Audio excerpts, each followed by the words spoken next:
ਪਹਿਲਾ ਬਾਬੇ ਪਾਇਆ ਬਖਸ਼ਦਰ,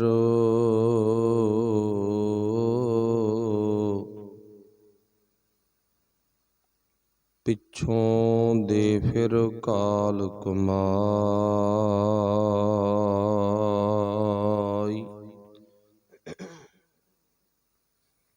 ਰੇਤ ਅਕ ਆਹਾਰ ਕਰ,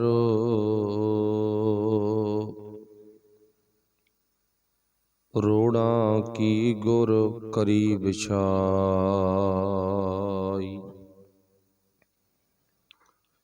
ਭਾਰੀ ਕਰੀ ਤਪੱਸਿਆ,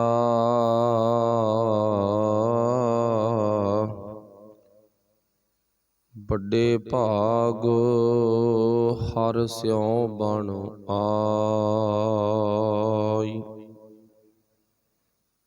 ਬਾਬਾ ਪੈਂਦਾ ਸੱਚਖੰਡ,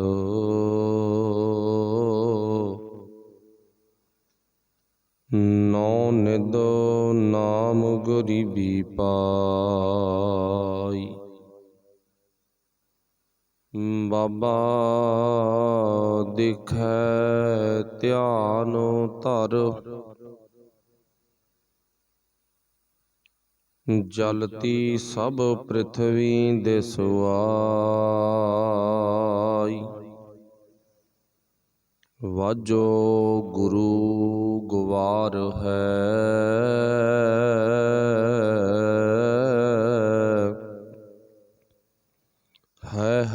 ਕਰਦੀ ਸੁਣੀ ਲੁਕਾਈ।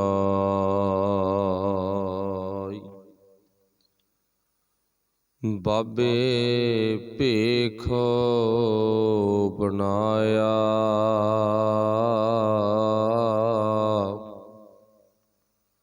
ਉਦਾਸੀ ਕੀ ਰੀਤ ਚੁਲਾਈ। ਚੜ੍ਹਿਆ ਸੋਧਣ ਧਰਤ ਲੁਕਾਈ।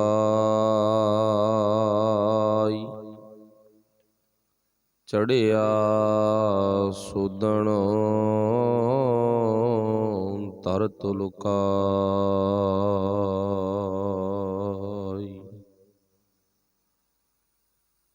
ਸ਼ਬਦ ਗੁਰੂ ਸਾਹਿਬ ਸ੍ਰੀ ਗੁਰੂ ਗ੍ਰੰਥ ਸਾਹਿਬ ਮਹਾਰਾਜ ਜੀ ਦੀ ਪਾਵਨ ਪਵਿੱਤਰ ਹਜ਼ੂਰੀ ਦੇ ਵਿੱਚ ਸੋ ਭਾਈਮਾਨ ਗੁਰੂ ਪਿਆਰਿਓ, ਆਪ ਵਡਭਾਗੇ ਹੋ। ਸਤਿਗੁਰਾਂ ਦੀ ਬਖਸ਼ਿਸ਼ ਰਹਿਮਤ ਦੇ ਸਦਕਾ ਗੁਰਬਾਣੀ ਪੜ੍ਹਨ, ਸੁਣਨ, ਵਿਚਾਰਨ ਦੇ ਲਈ ਹਾਜ਼ਰੀ ਭਰਦੇ ਹੋ। ਆਓ ਗੁਰਬਾਣੀ ਵਿਚਾਰ ਸ਼ੁਰੂ ਕਰੀਏ। ਸਾਰਿਆਂ ਨੇ ਗੁਰਫਤਿਹ ਦੀ ਸਾਂਝ ਪਾਉਣੀ, ਪਿਆਰ ਵਿੱਚ ਭਿੱਜ ਕੇ ਬੋਲਣਾ ਜੀ। ਆਖਿਓ ਵਾਹਿਗੁਰੂ ਜੀ ਕਾ ਖਾਲਸਾ, ਵਾਹਿਗੁਰੂ ਜੀ ਕੀ ਫਤਿਹ। ਗੁਰੂ ਨਾਨਕ ਪਾਤਸ਼ਾਹ ਜੀ ਦੇ ਜੀਵਨ ਨੂੰ ਆਪਾਂ ਪੜ੍ਹ ਰਹੇ ਸੀ, ਵਿਚਾਰ ਰਹੇ ਸੀ। ਸਤਿਗੁਰੂ ਗੁਰੂ ਨਾਨਕ ਪਾਤਸ਼ਾਹ ਜੀ ਨੇ ਆਪਣੀ ਜ਼ਿੰਦਗੀ ਦੇ ਵਿੱਚ ਕੇਵਲ 20 ਰੁਪਈਆਂ ਦਾ ਸੱਚਾ ਸੌਦਾ ਕਰਕੇ ਸਾਨੂੰ ਬਹੁਤ ਵੱਡੀ ਇੱਕ ਮਿਸਾਲ ਦੇ ਦਿੱਤੀ ਵੀ ਸੱਚ ਦਾ ਵਪਾਰੀ ਕਿਵੇਂ ਬਣੀਦਾ, ਸੱਚ ਦਾ ਸੌਦਾ, ਸੱਚ ਦਾ ਵਣਜ ਕਿਵੇਂ ਕਰੀਦਾ। ਬਲਕਿ ਇੱਕ ਜਗ੍ਹਾ ਤੇ ਨਹੀਂ, ਥਾਂ ਥਾਂ ਤੇ ਗੁਰੂ ਨਾਨਕ ਪਾਤਸ਼ਾਹ ਨੇ ਸੱਚ ਦਾ ਸੌਦਾ ਕੀਤਾ। ਦੁਨੀਆ ਦੇ ਵਿੱਚ ਹੋ ਰਹੀ ਲੁੱਟ ਨੂੰ ਪਾਤਸ਼ਾਹ ਨੇ ਰੋਕਣ ਦਾ ਯਤਨ ਕੀਤਾ, ਰੋਕਿਆ ਅਤੇ ਸੱਚ ਦਾ ਸੌਦਾ ਕਿੰਝ ਕਰੀਦਾ ਇਹ ਦੱਸਿਆ। ਇਹ ਇੱਕ ਗੁਰੂ ਨਾਨਕ ਪਾਤਸ਼ਾਹ ਦੇ ਹਿੱਸੇ ਦੇ ਵਿੱਚ ਸੇਵਾ ਆਈ ਆ, ਸੱਚ ਦਾ ਵਪਾਰ ਕਰਨਾ। ਦੁਨੀਆ ਦੇ ਵਿੱਚ ਵਪਾਰ ਹੁੰਦਾ ਪਰ ਸੱਚ ਦਾ ਨਹੀਂ, ਕੱਚ ਦਾ ਹੁੰਦਾ।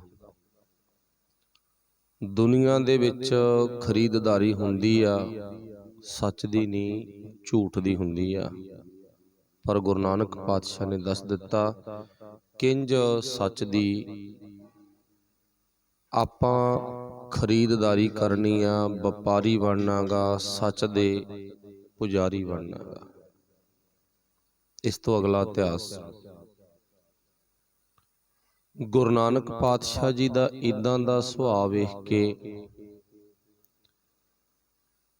ਉਹਨਾਂ ਦੇ ਪਿਤਾ ਅਤੇ ਰਾਏ ਬੁਲਾਰ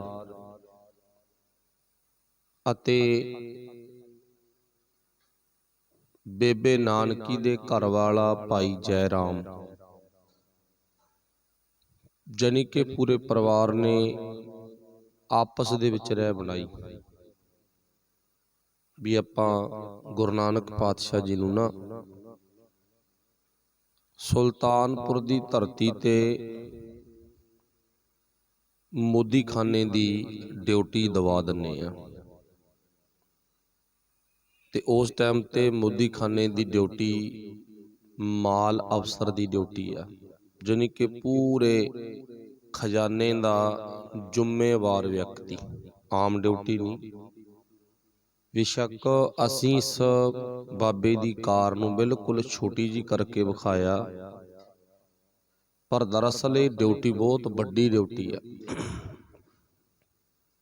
ਤਾਂ ਦੌਲਤ ਖਾਨ ਦੇ ਘਰ ਮੋਦੀਖਾਨੇ ਦੇ ਵਿੱਚ ਗੁਰੂ ਨਾਨਕ ਸਾਹਿਬ ਨੂੰ ਡਿਊਟੀ ਦਵਾ ਦਿੱਤੀ। ਪਾਤਸ਼ਾਹ ਆਪਣੇ ਪਰਿਵਾਰ ਨੂੰ ਲੈ ਕੇ ਭੈਣ ਨਾਨਕੀ ਦੇ ਘਰ ਚਲਾ ਗਿਆ ਤੇ ਜਾ ਕੇ ਕੰਮ ਸੰਭਾਲ ਲਿਆ, ਡਿਊਟੀ ਸੰਭਾਲ ਲਈ। ਮਾਲ ਅਫਸਰ ਦੀ ਡਿਊਟੀ ਪਾਤਸ਼ਾਹ ਨੇ ਸੰਭਾਲ ਲਈ, ਜਿਹਨੂੰ ਆਪਾਂ ਆਪਣੀ ਭਾਸ਼ਾ 'ਚ ਆਪਣੀ ਬੋਲੀ 'ਚ ਮੋਦੀਖਾਨੇ ਦੀ ਡਿਊਟੀ ਕਹਿ ਦਿੰਦੇ ਹਾਂ। ਹੁਣ ਇਸ ਮੋਦੀਖਾਨੇ ਦੇ ਵਿੱਚ ਕੀ ਹੁੰਦਾ ਤੇ ਪਹਿਲਾਂ ਕੀ ਹੋ ਰਿਹਾ ਸੀ, ਇਹ ਗੱਲ ਸਮਝਣੀ ਬਹੁਤ ਜ਼ਰੂਰੀ ਆ। ਆਪ ਜੀ ਨੂੰ ਪਤਾ, ਸ਼ਾਇਦ ਦੁਨੀਆ ਦੇ ਵਿੱਚ ਕੋਈ ਐਸਾ ਕੋਨਾ ਨਾ ਹੋਵੇ ਜਿੱਥੇ ਸਹੀ ਤੋਲਿਆ ਜਾਂਦਾ ਹੋਵੇ, ਵਧੀਆ ਤੋਲਿਆ ਜਾਂਦਾ ਹੋਵੇ, ਏਰਾ ਫੇਰੀ ਤੋਂ ਮੁਕਤ ਹੋਵੇ। ਇਹ ਤਾਂ ਤੁਹਾਨੂੰ ਬਹੁਤ ਘੱਟ ਥਾਂ ਮਿਲਣਗੀਆਂ, ਪਰ ਆਹ ਥਾਵਾਂ ਬੜੀਆਂ ਮਿਲ ਜਾਣਗੀਆਂ ਜਿੱਥੇ ਘੱਟ ਤੋਲਿਆ ਜਾਂਦਾ, ਵਧੀਆ ਨਹੀਂ ਤੋਲਿਆ ਜਾਂਦਾ, ਹਮੇਸ਼ਾ ਕੁੰਡੀ ਲਾਈ ਜਾਂਦੀ ਆ। ਚਲੋ ਉਹਨਾਂ ਟਾਈਮਾਂ ਦੇ ਵਿੱਚ ਤਾਂ ਜਿਹੜਾ ਤੋਲਣ ਦਾ ਸਾਧਨ ਸੀ ਉਹ ਵੀ ਆਪਾਂ ਨੂੰ ਪਤਾ, ਆਮ ਕੰਡੇ ਸਨ ਜਿਹਨੂੰ ਹੱਥ ਵਿੱਚ ਫੜ ਕੇ ਤੋਲਿਆ ਜਾਂਦਾ ਤੇ ਧੜਾ ਕਰਦੇ ਆ ਜਾਂ ਪਾਸਕੂ ਲਾਉਂਦੇ ਹੀ ਵੱਧ ਘੱਟ ਕੀਤਾ ਜਾਂਦਾ ਸੀ। ਜਾਣੀ ਕਿ ਇਸ ਮੋਦੀਖਾਨੇ ਦੇ ਵਿੱਚ ਗਰੀਬਾਂ ਦੇ ਹੱਕ, ਕਿਰਤੀਆਂ ਦੇ ਹੱਕ, ਆਮ ਜਨਤਾ ਦੇ ਹੱਕ ਮਾਰੇ ਜਾਂਦੇ ਸਨ। ਤੇ ਆਪਾਂ ਬੜੇ ਸਿਆਣੇ ਸੂਝਵਾਨ ਆ, ਤੇ ਬਾਬੇ ਨਾਨਕ ਦਾ ਸਭ ਤੋਂ ਵੱਡਾ ਉਪਦੇਸ਼ ਇਹੀ ਆ ਵੀ ਕਿਸੇ ਦਾ ਹੱਕ ਨਾ ਖਾਣਾ ਤੇ ਨਾ ਖਵਾਉਣਾ। ਇਹ ਸਭ ਤੋਂ ਵੱਡਾ ਗੁਰੂ ਨਾਨਕ ਪਾਤਸ਼ਾਹ ਦਾ ਸਿਧਾਂਤ ਆ। ਤੇ ਪਾਤਸ਼ਾਹ ਨੇ ਬਾਣੀ ਵਿੱਚ ਵੀ ਲਿਖਿਆ, ਹੱਕ ਪਰਾਇਆ ਨਾਨਕਾ ਉਸ ਸੂਅਰ ਉਸ ਖਾਏ ਗਾਏ, ਗੁਰ ਪੀਰ ਹਮ ਤਾਂ ਭਰੇ ਜਾਂ ਮੁਰਦਾਰ ਨਾ ਖਾਏ। ਪਾਤਸ਼ਾਹ ਨੇ ਬਾਣੀ ਵਿੱਚ ਵੀ ਬਕਾਇਦਾ ਲਿਖਿਆ ਨਾ ਵੀ ਪਰਾਏ ਹੱਕ ਨਹੀਂ ਖਾਣੇ ਤੈਂ। ਤੇ ਪਰ ਪਿਆਰ ਵਾਲਿਓ, ਆਪਾਂ ਗੱਲ ਕਰਦੇ ਹਾਂ ਗੁਰੂ ਨਾਨਕ ਸਾਹਿਬ ਦੇ ਮੋਦੀਖਾਨੇ ਦੀ, ਵੀ ਮੋਦੀਖਾਨੇ 'ਚ ਹੱਕ ਖਾਧੇ ਜਾਂਦੇ ਸਨ। ਪਰ ਆਪਾਂ ਆਪਣੇ ਦਿਲ ਤੇ ਹੱਥ ਰੱਖ ਕੇ ਵੇਖੀਏ, ਪਿਆਰ ਨਾਲ ਵੇਖੀਏ, ਕਿਤੇ ਅਸੀਂ ਆਪਣੀ ਜ਼ਿੰਦਗੀ ਦੇ ਵਿੱਚ ਕਿਸੇ ਦਾ ਹੱਕ ਤਾਂ ਨਹੀਂ ਖਾ ਰਹੇ। ਦਿਲ ਤੇ ਹੱਥ ਰੱਖ ਕੇ ਦੇਖਿਓ ਸਾਰੇ ਜਣੇ, ਮੈਂ ਵੀ ਤੁਸੀਂ ਵੀ, ਕਿਸੇ ਨੂੰ ਹੱਕ ਖਵਾ ਤਾਂ ਨਹੀਂ ਰਹੇ। ਇਹ ਵੀ ਧਿਆਨ ਰੱਖਣਾ ਗਾ। ਜੇ ਆਪਾਂ ਇਸ ਗੱਲ ਨੂੰ ਵੇਖ ਲਿਆ ਨਾ ਵੀ ਅਸੀਂ ਕਿਸੇ ਦਾ ਹੱਕ ਨਹੀਂ ਖਾ ਰਹੇ, ਸਾਡੀ ਜ਼ਿੰਦਗੀ ਦੇ ਵਿੱਚ ਇਹ ਗੁਣ ਆ, ਤੇ ਅਸੀਂ ਮੰਨ ਲਓ ਵੀ ਗੁਰੂ ਨਾਨਕ ਪਾਤਸ਼ਾਹ ਦੀ ਸਿੱਖਿਆ ਤੇ ਤੁਰ ਪਏ। ਅਸੀਂ ਆਪਣਾ ਕਿਸੇ ਨੂੰ ਹੱਕ ਖਵਾਉਣਾ ਵੀ ਨਹੀਂ, ਇਹ ਸਾਡੇ ਚ ਗੁਣ ਆ, ਤੇ ਅਸੀਂ ਗੁਰੂ ਨਾਨਕ ਪਾਤਸ਼ਾਹ ਦੀ ਸਿੱਖਿਆ ਤੇ ਤੁਰ ਪਏ।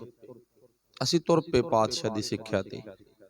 ਪਰ ਸਾਡੇ ਸਮਾਜ ਦੇ ਵਿੱਚ ਇਹ ਵੱਡੇ ਪੱਧਰ ਤੇ ਬਿਮਾਰੀ ਫੈਲ ਚੁੱਕੀ ਆ, ਹੱਕ ਖਾਣਾ ਤੇ ਹੱਕ ਖਵਾਉਣਾ। ਪਰ ਬਾਬਾ ਨਾਨਕ ਇਸ ਚੀਜ਼ ਤੋਂ ਸਾਨੂੰ ਵਰਜਦਾ।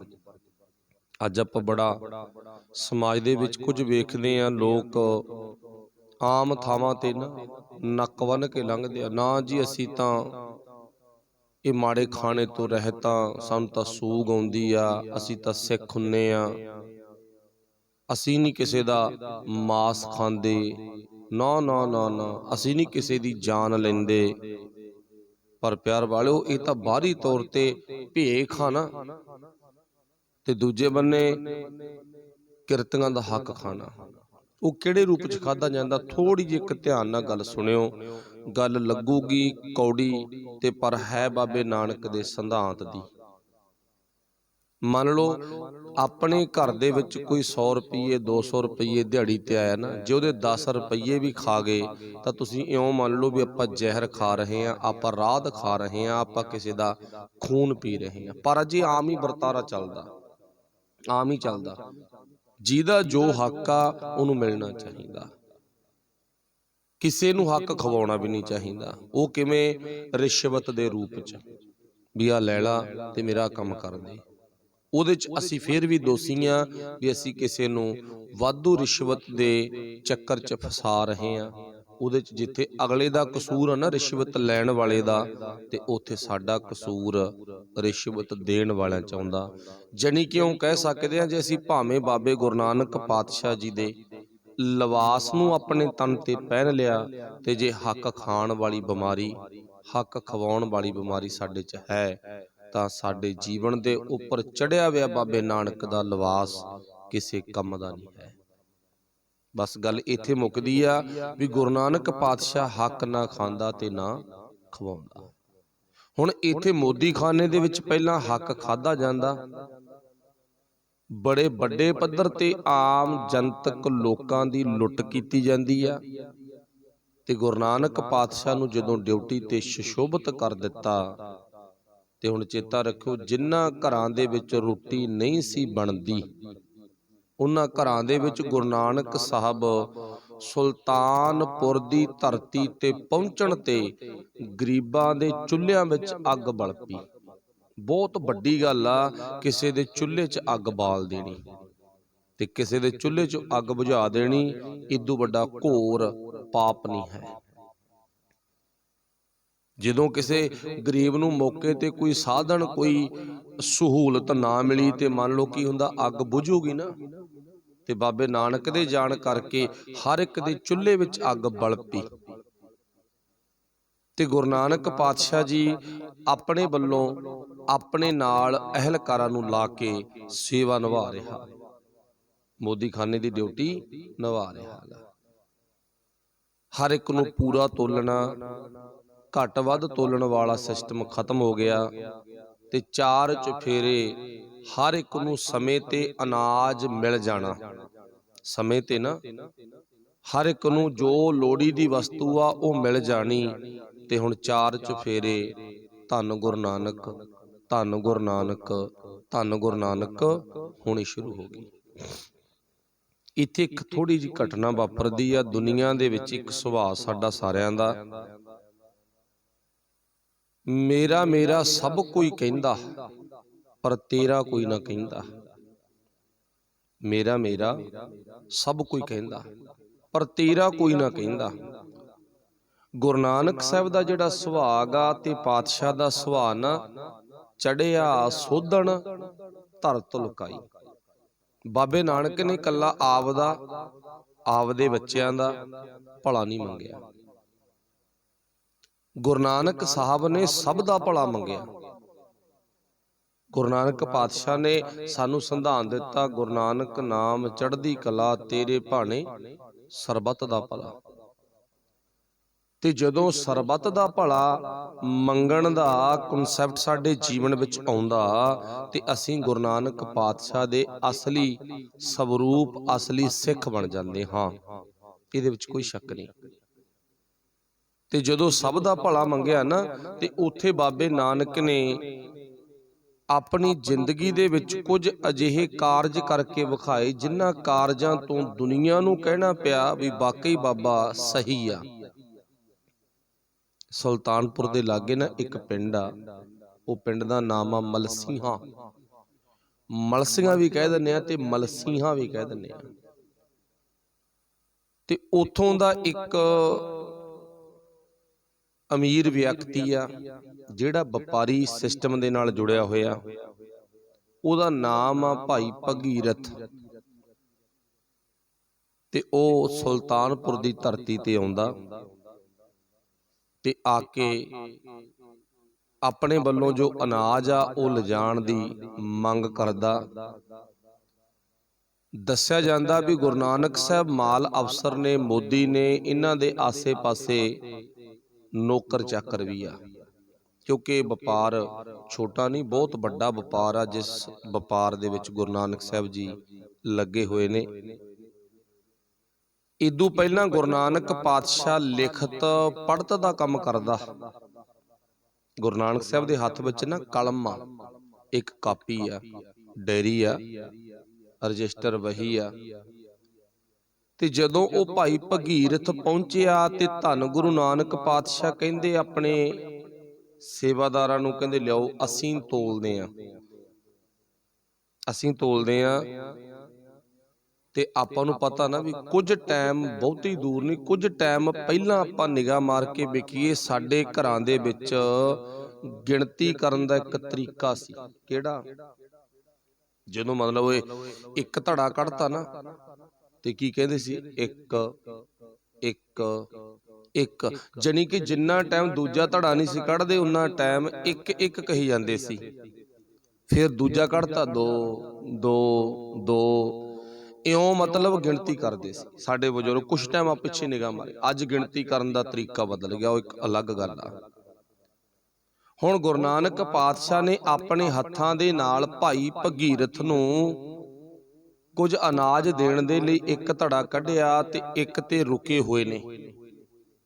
ਧੜਾ ਦੂਜਾ ਵੀ ਕੱਢਤਾ ਤੇ ਪਾਤਸ਼ਾਹ ਨੇ ਦੂਜਾ ਅੱਖਰ ਨਹੀਂ ਬੋਲਿਆ। ਤੇ ਇਉਂ ਕਹਿ ਲਓ ਉਸ ਟਾਈਮ ਤੇ ਆਪਣੇ ਵੱਲੋਂ ਬਾਟੇ ਜਾਂ ਕੋਈ ਵੀ ਬਰਤਨ ਲਾ ਲਓ, ਕਈ ਭਾਈ ਭਗੀਰਥ ਦੇ ਹੱਕ ਵਿੱਚ ਪਾ ਦਿੱਤੇ, ਤੇ ਪਰ ਅਜੇ 2 ਨੰਬਰ ਤੇ ਨਹੀਂ ਪਹੁੰਚੇ। ਭਾਈ ਭਗੀਰਥ ਨੇ ਮੋਢੇ ਤੇ ਹੱਥ ਮਾਰਿਆ। ਕੀ ਕਹਿੰਦਾ? ਮੈਨੂੰ ਇਉਂ ਲੱਗਦਾ ਤੈਨੂੰ ਗਿਣਤੀ ਆਉਂਦੀ ਨਹੀਂ ਤੇ ਤੈਨੂੰ ਜ਼ਿੰਮੇਵਾਰੀ ਵਾਲੀ ਵੱਡੀ ਦੇਤੀ, ਤੇ ਤੂੰ ਤਾਂ ਇਹ ਲੁਟਾ ਦੇਗਾ ਮੋਦੀਖਾਨਾ ਸਾਰਾ ਹੀ, ਸਾਰਾ ਹੀ ਮੋਦੀਖਾਨਾ ਲੁਟਾ ਦੇਗਾ ਨਾ। ਇਉਂ ਨਹੀਂ ਲੁਟਾਉਣਾ। ਦੇਖ ਤੂੰ ਕਿੰਨੇ ਧੜੇ ਕੱਢਤੇ ਪਰ ਇੱਕ ਤੋਂ ਟੱਪਿਆ ਨਹੀਂ। ਗੁਰੂ ਨਾਨਕ ਸਾਹਿਬ ਮੁਸਕਰਾ ਪਏ, ਹੱਸ ਪਏ। ਜਦੋਂ ਹੱਸੇ ਆ ਨਾ ਤੇ ਪਾਤਸ਼ਾਹ ਨੂੰ ਭਗੀਰਥ ਕਹਿੰਦਾ, ਹੱਸਿਆ ਕਿਉਂ? ਕਹਿੰਦਾ ਮੈਂ ਹੱਸਿਆ ਇਸ ਕਰਕੇ, ਮੇਰੇ ਧਿਆਨ 'ਚ ਤਾਂ ਸਾਰਾ ਕੁਛ ਹੀ ਆ ਵੀ ਤੈਨੂੰ ਕਿੰਨੇ ਧੜੇ ਪਾਤੇ, ਪਰ ਮੈਨੂੰ ਨਾ ਇੱਕ ਅੱਖਰ ਬੜਾ ਚੰਗਾ ਲੱਗਦਾ, ਬਹੁਤ ਜ਼ਿਆਦਾ ਪਿਆਰਾ ਲੱਗਦਾ। ਹੁਣ ਭਾਈ ਭਗੀਰਥ ਹੱਸ ਪਿਆ। ਸੁਲਤਾਨਪੁਰ ਦੀ ਧਰਤੀ ਦਾ ਨਕਸ਼ਾ ਆਪਣੀ ਸੁਰਤ 'ਚ ਬਣਾਇਓ, ਮਹਾਰਾਜ ਕਿਰਪਾ ਕਰੇ, ਅਰਦਾਸ ਕਰਿਓ ਪਾਤਸ਼ਾਹ ਸਾਨੂੰ ਇੱਕ ਵਾਰੀ ਆਪਣੀ ਧਰਤੀ ਤੇ ਲੈ ਕੇ ਚੱਲ। ਬੜੀਆਂ ਥਾਵਾਂ ਨੇ ਜਿੱਥੇ ਬਾਬੇ ਨਾਨਕ ਦੀਆਂ ਯਾਦਾਂ ਅੱਜ ਵੀ ਸਾਨੂੰ ਗੁਰੂ ਨਾਨਕ ਸਾਹਿਬ ਦੇ ਜੀਵਨ ਨਾਲ ਜੋੜਦੀਆਂ ਨੇ। ਐਵੇਂ ਇੱਧਰ ਉੱਧਰ ਆਪਾਂ ਨੂੰ ਭਟਕਣ ਦੀ ਲੋੜ ਨਹੀਂ। ਸਾਰੀ ਉਮਰ ਜੇ ਤੁਸੀਂ ਗੁਰੂ ਨਾਨਕ ਪਾਤਸ਼ਾਹ ਦੇ ਧਾਰਮਿਕ ਸਥਾਨਾਂ ਤੇ ਦਰਸ਼ਨ ਕਰਨ ਨੂੰ ਜਾਵੋ ਨਾ, ਤਾਂ ਵੀ ਨਹੀਂ ਪੂਰੇ ਹੋਣੇ। ਏਡੀਆਂ ਵੱਡੀਆਂ ਵੱਡੀਆਂ ਬਖਸ਼ਿਸ਼ਾਂ ਬਾਬੇ ਨਾਨਕ ਨੇ ਛੱਡੀਆਂ ਹੋਈਆਂ। ਪੰਜਾਬ ਦੀ ਧਰਤੀ, ਪੰਜਾਬ ਦੀ ਧਰਤੀ ਤੇ ਪਹਿਲਾ ਗੁਰਦੁਆਰਾ ਗੁਰੂ ਨਾਨਕ ਸਾਹਿਬ ਦੀ ਯਾਦ ਵਿੱਚ ਸੁਲਤਾਨਪੁਰ ਦੀ ਧਰਤੀ ਦਾ। ਤੇ ਸੁਲਤਾਨਪੁਰ ਦੀ ਧਰਤੀ ਤੇ ਇੱਕ ਗੁਰਦੁਆਰਾ ਨਹੀਂ, ਅਨੇਕਾਂ ਗੁਰਦੁਆਰੇ ਨੇ। ਗੁਰੂ ਨਾਨਕ ਸਾਹਿਬ ਜੀ ਦੇ ਜੀਵਨ ਨਾਲ ਸੰਬੰਧਿਤ, ਜਿੱਥੇ ਗੁਰੂ ਨਾਨਕ ਸਾਹਿਬ ਦਾ ਤੁਹਾਨੂੰ ਬਚਪਨ ਯਾਦ ਆਊਗਾ ਵੀ ਹਾਂ ਗੁਰੂ ਨਾਨਕ ਪਾਤਸ਼ਾਹ ਨੇ ਇੱਥੇ ਆਹ ਕੰਮ ਕੀਤੇ ਨੇ। ਹੁਣ ਸਤਿਗੁਰੂ ਪਾਤਸ਼ਾਹ ਨੇ ਕਿਹਾ ਨਾ ਮੈਨੂੰ ਇੱਕ ਅੱਖਰ ਬੜਾ ਚੰਗਾ ਲੱਗਦਾ। ਹੁਣ ਭਾਈ ਭਗੀਰਥ ਹੱਸ ਪਿਆ, ਲੈ ਕਹਿੰਦਾ ਕਮਲਾ ਹੀ ਆ ਨਾ ਤੂੰ, ਭਲਾ ਗਿਣਤੀ ਵੀ ਕਿਸੇ ਨੂੰ ਚੰਗੀ ਲੱਗਦੀ ਹੁੰਦੀ ਹੈ? ਗਿਣਤੀ ਤਾਂ ਗਿਣਨ ਵਾਸਤੇ ਹੁੰਦੀ ਆ, ਤੇ ਗਿਣਤੀ ਨੂੰ ਪਿਆਰ ਥੋੜੀ ਕਰੀਦਾ। ਚੱਲ ਬਾਬਾ ਕਹਿੰਦਾ ਤੂੰ ਕਹਿਣਾ ਵੀ ਆਪਾਂ ਅੱਗੇ ਚੱਲਣਾ ਤੇ ਮੈਂ ਅੱਗੇ ਚੱਲ ਪੈਣਾ। ਬਾਬੇ ਨੇ ਫਟਾਫਟ 2 3 4 5 6 7, ਹੁਣ 7 ਤੇ ਗੱਲ ਪਹੁੰਚ ਗਈ ਤੇ ਗੁਰੂ ਨਾਨਕ ਸਾਹਿਬ ਰੁਕ ਗਏ, ਧੜੇ ਪਾ ਰਹੇ ਨੇ ਆਪ ਤੇ ਕਹਿ ਰਹੇ ਨੇ 7 7 7 ਤੋਂ 8 ਤੇ ਨਹੀਂ ਪਹੁੰਚੇ, 7 7 7। ਭਗੀਰਥ ਨੇ ਫਿਰ ਮਾਰਿਆ ਮੋਢੇ ਤੇ ਹੱਥ, ਕਹਿੰਦਾ ਮੈਨੂੰ ਲੱਗਦਾ ਤੈਨੂੰ 7 ਤੋਂ ਗਾਹਾਂ ਗਿਣਤੀ ਨਹੀਂ ਆਉਂਦੀ। ਤੇ ਬਾਬਾ ਕਹਿੰਦਾ ਮੈਨੂੰ 7 ਅੱਖਰ ਵੀ ਬੜਾ ਚੰਗਾ ਲੱਗਦਾ, ਜਾਣੀ ਕਿ ਮੈਨੂੰ ਏਕਾ ਵੀ ਬਹੁਤ ਵਧੀਆ ਲੱਗਦਾ ਤੇ ਮੈਨੂੰ ਸਾਤਾ ਵੀ ਬਹੁਤ ਵਧੀਆ ਲੱਗਦਾ। ਹੁਣ ਚੇਤਾ ਰੱਖਿਓ ਗੱਲ ਹੋਰ, ਕਈ ਵਾਰ ਨਾ ਅੱਜ ਤਾਂ ਚਲੋ ਸ਼ੁਕਰਾਨਾ ਕਰੋ ਆਪਾਂ, ਤਾਂ ਅੱਗੇ ਜੋ ਹੋਣਾ ਅਲੱਗ ਆ, ਆਪਣਾ ਕਿਸੇ ਪਾਰਟੀ ਬੇਸ ਤੇ ਮਤਲਬ ਨਹੀਂ। ਜੇ ਕਿਸੇ ਨੇ ਐਲਾਨ ਕੀਤਾ ਪੰਜਾਬੀ ਨੂੰ ਪਹਿਲੇ ਨੰਬਰ ਤੇ ਰੱਖੋ, ਪੰਜਾਬੀ ਦੇ ਵਿੱਚੋਂ ਬਾਬੇ ਨਾਨਕ ਦੇ ਦਰਸ਼ਨ ਹੁੰਦੇ ਆ, ਕਦੇ ਨਾ ਭੁੱਲਿਓ। ਪੰਜਾਬੀ ਚੋਂ ਨਾ ਜਿਹੜੀ ਸਾਡੀ ਗੁਰਮੁਖੀ ਭਾਸ਼ਾ, ਇਹਦੇ ਚੋਂ ਗੁਰੂ ਨਾਨਕ ਸਾਹਿਬ ਦੇ ਦਰਸ਼ਨ ਹੁੰਦੇ ਆ, ਕਰਕੇ ਦੇਖਿਓ ਕਦੇ। ਹੁਣ ਮੰਨ ਲਓ ਜੇ ਆਪਾਂ ਇੱਕ ਦੀ ਗੱਲ ਕੀਤੀ ਹੈ, ਬਾਬਾ ਨਾਨਕ ਕਹਿੰਦਾ ਮੈਨੂੰ ਏਕਾ ਬੜਾ ਚੰਗਾ ਲੱਗਦਾ, ਤੇ ਜੇ ਹੁਣ ਆਪਾਂ ਕਹਿ ਦਈਏ ਮੈਨੂੰ ਵਨ ਬੜਾ ਚੰਗਾ ਲੱਗਦਾ ਗਾ, ਤੇ ਵਨ ਦੇ ਤਾਂ ਅਰਥ ਹੀ ਨਹੀਂ ਬਣਦੇ ਕੋਈ, ਬਣਾਓ ਵਨ ਦੇ ਅਰਥ ਕੀ ਬਣਾਵਾਂਗੇ। ਤੇ ਜੇ ਗੱਲ ਕੀਤੀ ਹੈ ਬਾਬੇ ਨੇ ਇੱਕ ਚੰਗਾ ਲੱਗਦਾ, ਤੇ ਇੱਕ ਕੌਣ ਆ? ਪਰਮਾਤਮਾ ਇੱਕ ਹੈ। ਜੇ ਬਾਬੇ ਨੇ ਕਿਹਾ ਮੈਨੂੰ 7 ਬੜੇ ਚੰਗੇ ਲੱਗਦੇ ਨੇ, 7 ਅੱਖਰ ਨਾ 7 ਬੜਾ ਵਧੀਆ ਲੱਗਦਾ, ਉੱਥੇ 7 ਨਹੀਂ ਬੋਲਿਆ। ਕੀ ਬਾਬੇ ਨਾਨਕ ਨੂੰ ਇੰਗਲਿਸ਼ ਆਉਂਦੀ ਨਹੀਂ ਸੀ? ਆਉਂਦੀ ਸੀ। ਗੁਰੂ ਨਾਨਕ ਸਾਹਿਬ ਨੇ ਬਕਾਇਦਾ ਬਾਣੀ 'ਚ ਇੰਗਲਿਸ਼ ਵੀ ਵਰਤੀ ਆ, ਪਰ ਵਰਤਿਆ ਪਾਤਸ਼ਾਹ ਨੇ ਭਾਵੇਂ ਇੰਗਲਿਸ਼ ਦੀ ਬੋਲੀ ਆ, ਆਵਾਜ਼ ਆ, ਪਰ ਲਿਖਿਆ ਗੁਰਬਾਣੀ ਨੂੰ ਪੰਜਾਬੀ 'ਚ ਹੀ ਆ। ਹੁਣ 7 ਦਾ ਅਰਥ ਕੀ ਬਣ ਗਿਆ? ਸੱਚ, ਸਤਨਾਮ। ਆਪਾਂ ਸਾਰੇ ਕਹਿੰਦੇ ਨਾ ਸਤ ਨਾਮ, ਹੁਣ ਆਪਾਂ 7 ਨਾਮ ਨਹੀਂ ਕਹਿੰਦੇਗੇ। ਹੁਣ ਇਹਦਾ ਸਿੱਧ ਕੀ ਹੋ ਗਿਆ ਵੀ ਪੰਜਾਬੀ ਅੱਖਰਾਂ ਦੇ ਵਿੱਚੋਂ ਗੁਰੂ ਨਾਨਕ ਦੇ ਦਰਸ਼ਨ ਹੁੰਦੇ ਨੇ। ਭਗੀਰਥ ਕਹਿੰਦਾ ਗਿਣਤੀ ਕਦੇ ਚੰਗੀ ਨਹੀਂ ਲੱਗਦੀ, ਤੇ ਨਾਲ ਪਾਤਸ਼ਾਹ ਨੂੰ ਵਿਅੰਗ 'ਚ ਪਤਾ ਕੀ ਕਹਿੰਦਾ, ਘਰੇ ਵਗ ਜਾ, ਮੋਦੀ ਖਾਨਾ ਤੂੰ ਲੁਟਾਵੇਂਗਾ, ਕੱਲ ਨੂੰ ਇੱਥੋਂ ਡਿਊਟੀ ਛੱਡੇਗਾ ਨਾ ਤੇਰੇ ਛਿੱਤਰ ਪੈਣਗੇ, ਰਹਿਣ ਦੇ ਤੂੰ, ਰਹਿਣ ਦੇ, ਵਗ ਜਾ, ਮੁੜ ਜਾ। ਗੁਰੂ ਨਾਨਕ ਪਾਤਸ਼ਾਹ ਵੀ ਹੱਸ ਪਏ, ਕਹਿੰਦੇ ਕੋਈ ਗੱਲ ਨਹੀਂ, ਠੀਕ ਹੈ, ਜਿਵੇਂ ਤੂੰ ਕਹਿੰਦਾ ਆਪਾਂ ਉਵੇਂ ਕਰ ਲਾਂਗੇ। ਕਿਉਂਕਿ ਬਾਬੇ ਨਾਨਕ ਨੂੰ ਪਤਾ ਸੀ ਭਗੀਰਥ ਤੋਂ ਬਹੁਤ ਕੁਛ ਮਿਲਣਾ, ਪਰ ਅਜੇ ਭਗੀਰਥ ਨੂੰ ਨਹੀਂ ਸੀ ਪਤਾ ਵੀ ਬਾਬੇ ਨਾਨਕ ਤੋਂ ਕੀ ਕੁਛ ਮਿਲਣਾ। ਕਿਉਂਕਿ ਭਗੀਰਥ ਮੋਢੀ ਸੀ ਨਾ ਪਿੰਡ ਦਾ, ਮਲਸੀਆਂ ਦਾ, ਤੇ ਪਾਤਸ਼ਾਹ ਨੇ ਮੋਢੀ ਦਾ ਗੋਟਾ ਫੜਿਆ ਪਹਿਲਾਂ। ਜੇ ਮੋਢੀ ਸੁਧਰ ਜੇ ਨਾ ਤੇ ਪਿੱਛੇ ਸਾਰੇ ਸੁਧਰ ਜਾਂਦੇ ਨੇ। ਅੱਜ ਮੋਢੀ ਲੁੱਚੇ ਨੇ, ਭਾਵੇਂ ਮੰਦਿਰ 'ਚ ਦੇਖ ਲਓ, ਭਾਵੇਂ ਮਸੀਤ 'ਚ ਦੇਖ ਲਓ, ਭਾਵੇਂ ਗਿਰਜਾ ਘਰ 'ਚ ਵੇਖ ਲਓ, ਤੇ ਭਾਵੇਂ ਪਿੰਡ 'ਚ ਵੇਖ ਲਓ, ਸੱਚੀਆਂ ਗੱਲਾਂ ਨੇ, ਸੱਚੀਆਂ ਗੱਲਾਂ ਨੇ। ਇਹ ਜਿੰਨਾ ਘਟੀਆ ਉਹਨਾਂ ਮੂਹਰੇ ਆ ਜਾ ਭਾਈ, ਤੈਨੂੰ ਬਣਾਉਣੇ ਫਲਾਨਾ ਕੁਛ। ਬਾਬਾ ਨਾਨਕ ਕਹਿੰਦਾ ਮੋਢੀ ਦਾ ਸੁਧਾਰ ਕਰ ਦੋ, ਦੁਨੀਆ ਦਾ ਸੁਧਾਰ ਅੱਗੇ ਬੋਲੋ ਭਾਈ ਕੀ ਹੋਊਗਾ? ਦੁਨੀਆ ਦਾ ਸੁਧਾਰ ਆਪੇ ਹੋ ਜਾਊਗਾ। ਬਾਬੇ ਨਾਨਕ ਨੇ ਮਲਸੀਆਂ ਪਿੰਡ ਦੇ ਮੋਢੀ ਦਾ ਗੁੱਟ ਫੜਿਆ ਪਹਿਲਾਂ, ਠੀਕ ਹੈ ਨਾ। ਹੁਣ ਮੋਢੀ ਸੁਧਰ ਗਿਆ, ਸਾਰਾ ਪਿੰਡ ਸੁਧਰ ਜਾਊਗਾ। ਤੇ ਹੁਣ ਪਾਤਸ਼ਾਹ ਕਹਿੰਦੇ ਚੱਲ ਕੋਈ ਨਾ, ਜਿਵੇਂ ਤੂੰ ਕਰੇਗਾ ਕਵੇਂਗਾ ਨਾ ਆਪਾਂ ਉਵੇਂ ਕਰ ਲਾਂਗੇ। ਤੇ ਗਿਣਤੀ ਅੱਗੇ ਵਧਾਈ ਬਾਬੇ ਨਾਨਕ ਨੇ, ਫਿਰ 7 ਤੋਂ 8 9 10, ਜਦੋਂ ਬਾਬਾ ਨਾਨਕ ਨਾ 10 11 ਕਹਿ ਕੇ ਤੇ 12 13 ਤੇ ਜਾ ਕੇ ਫਿਰ ਰੁਕ ਗਿਆ। ਬਾਬਾ ਨਾਨਕ ਕਹਿੰਦਾ 13 13 13। ਭਗੀਰਥ ਕਹਿੰਦਾ ਬਾਬਾ ਬੱਸ ਕਰ, 13 ਹੋ ਗਿਆ। ਬਾਬਾ ਬੱਸ ਕਰ, 13 ਹੋ ਗਿਆ, ਤੈਨੂੰ ਤਾਂ ਗਿਣਤੀ ਅੱਗੇ ਆਉਂਦੇ ਨਹੀਂ, ਬਸ ਬਹੁਤ ਆ, 13 ਹੋ ਗਿਆ। ਜਦੋਂ ਏਦਾਂ ਗੱਲ ਕਹੀ ਨਾ ਬਾਬਾ ਬੱਸ ਕਰ 13 ਹੋ ਗਿਆ, ਤੇ ਗੁਰੂ ਨਾਨਕ ਸਾਹਿਬ ਕੀ ਕਹਿੰਦੇ, ਮੈਂ ਤੇਰੇ ਮੂੰਹੋਂ ਆਹੀ ਕਹਾਉਣਾ ਚਾਹੁੰਦਾ ਸੀ, ਮੈਂ 13 ਹੋ ਗਿਆ, ਬਹੁਤ ਆ, ਮੇਰਾ ਖਜ਼ਾਨਾ ਤਾਂ ਭਰਤਾ ਤੈਂ, 13 ਹੀ ਹੋ ਗਿਆ। ਜਦੋਂ ਕਿਹਾ ਨਾ ਵੀ 13 ਹੋ ਗਿਆ, ਗੁਰੂ ਨਾਨਕ ਸਾਹਿਬ ਨੇ ਘੁੱਟ ਕੇ ਭਗੀਰਥ ਨੂੰ ਗਲਵੱਕੜੀ ਪਾਲੀ, ਕਹਿੰਦਾ ਮੈਂ ਇਹੀ ਚਾਹੁੰਦਾ ਸੀ ਵੀ ਤੂੰ ਆਪਣੀ ਜ਼ੁਬਾਨ ਦੇ ਨਾਲ ਮੇਰਾ ਨਾ ਕਹਿ, ਤੇਰਾ ਕਹਿ, 13 ਹੋ ਗਿਆ, ਇਹੀ ਕਹਾਉਣਾ ਚਾਹੁੰਦਾ ਸੀ ਮੈਂ। ਇੱਕ ਮੈਨੂੰ ਤਾਂ ਚੰਗਾ ਲੱਗਦਾ ਰੱਬ ਇੱਕ ਹੈ, ਸੱਤ ਮੈਨੂੰ ਤਾਂ ਚੰਗਾ ਲੱਗਦਾ ਪਰਮਾਤਮਾ ਸੱਚ ਹੈ। ਤੇ ਜਦੋਂ ਬੰਦੇ ਨੇ ਇੱਕ ਤੇ ਸੱਤ ਤੇ ਵਿਸ਼ਵਾਸ ਕਰ ਲਿਆ ਨਾ, ਫਿਰ ਬੰਦਾ ਮੇਰਾ ਕਹਿਣੋਂ ਹਟ ਜਾਂਦਾ, ਫਿਰ ਬੰਦਾ ਤੇਰਾ ਕਹਿਣੋਂ ਹਟ ਜਾਂਦਾ। ਬੰਦਾ ਰੋਟੀ ਖਾਊ ਨਾ ਤੇ ਰੋਟੀ ਨੂੰ ਵੀ ਕਹੂ ਰੱਬਾ ਤੇਰੇ ਹੀ ਆ। ਮੋਟਰਸਾਈਕਲ ਗੱਡੀ ਤੇ ਬੈਠੂ ਨਾ, ਰੱਬਾ ਤੇਰੇ ਹੀ ਆ। ਘਰ ਵਿੱਚ ਆਰਾਮ ਮਸਤੀ ਕਰਦਾ ਬੰਦਾ, ਸਭ ਕੁਛ ਤੇਰੇ ਹੀ ਆ। ਬੱਚੇ ਬੱਚੀਆਂ ਸਭ ਕੁਛ ਤੇਰੇ ਹੀ ਆ। ਤੇ ਹੁਣ ਭਾਈ ਭਗੀਰਥ ਕੋਲੇ ਬਾਬੇ ਨਾਨਕ ਨੇ ਸੰਖੇਪ ਪੱਖ ਲਈਏ ਆਪਾਂ, ਕੀਤੀ ਵਿਚਾਰ ਤੇ ਭਗੀਰਥ ਬਾਬੇ ਨਾਨਕ ਦਾ ਹੋ ਗਿਆ। ਕਹਿੰਦਾ ਹੁਣ ਜਿਵੇਂ ਕਵੇਂਗਾ ਨਾ ਤੇ ਮੈਂ ਉਵੇਂ ਕਰਾਂਗਾ। ਚੇਤਾ ਰੱਖਿਓ, ਜਿੱਥੇ ਗੁਰੂ ਨਾਨਕ ਸਾਹਿਬ ਦੇ ਕਿੰਨੀ ਆਮ ਗੁਰਸਿੱਖ ਆ ਨਾ, ਨੇੜੇ ਨੇ ਜਿਹੜੇ ਬਾਬੇ ਨਾਨਕ ਦੇ। ਭਾਈ ਗੁਰਦਾਸ ਜੀ ਲਿਖਦੇ ਨੇ, ਭਾਈ ਭਗੀਰਥ ਵੀ ਬਾਬੇ ਨਾਨਕ ਦਾ ਨੇੜਲੇ ਸਿੱਖਾਂ ਦੇ ਵਿੱਚੋਂ ਇੱਕ ਸਿੱਖ ਬਣ ਗਿਆ। ਤੇ ਹੁਣ ਜਦੋਂ ਮੋਢੀ ਦਾ ਹੱਥ ਫੜ ਲਿਆ ਬਾਬੇ ਨਾਨਕ ਨੇ, ਤੇ ਉਹ ਮੋਢੀ ਨੇ ਪਿੰਡ ਮਲਸੀਆਂ ਦੇ ਵਿੱਚ ਜਾ ਕੇ ਬਾਬੇ ਨਾਨਕ ਦੇ ਨਾਂ ਦਾ ਪ੍ਰਚਾਰ ਕਰਨਾ ਸ਼ੁਰੂ ਕਰਤਾ। ਵੀ ਮੋਦੀ ਖਾਨੇ 'ਚ ਜਿਹੜਾ ਹੁਣ ਮਾਲ ਅਫਸਰ ਆਇਆ ਨਾ, ਮੋਦੀ ਆਇਆ, ਬਹੁਤ ਜ਼ਿਆਦਾ ਚੰਗਾ, ਸ਼ਾਬਾਸ਼। ਬੜੀ ਉਪਮਾ ਕੀਤੀ, ਰੱਜ ਕੇ ਉਪਮਾ ਕੀਤੀ। ਤੇ ਹੁਣ ਮਲਸੀਆਂ ਤੋਂ ਲੋਕ ਦਰਸ਼ਨ ਕਰਨ ਪਹੁੰਚਦੇ ਨੇ, ਅਨਾਜ ਲੈਣ ਨਹੀਂ, ਦਰਸ਼ਨ ਕਰਨ ਪਹੁੰਚਦੇ ਨੇ। ਆਹ ਹਾਲ ਸਾਰਾ ਦੇਖ ਕੇ ਹੁਣ ਵਿਰੋਧੀਆਂ ਦੇ ਮੰਨ ਲਓ ਵੀ ਢਿੱਡ ਪੀੜਾਂ ਪੈਣੀਆਂ ਸ਼ੁਰੂ ਹੋ ਗਈਆਂ। ਜਿਹੜੇ ਹੁਣ ਬਾਬੇ ਨਾਨਕ ਵਾਲੀ ਜਗ੍ਹਾ ਤੇ ਪਹਿਲਾਂ ਸੀ ਨਾ, ਉਹਨਾਂ ਦਾ ਢਿੱਡ ਦੁਖਣ ਲੱਗ ਗਿਆ ਵਿਚਾਰਿਆਂ ਦਾ, ਸਾਰਿਆਂ ਦਾ।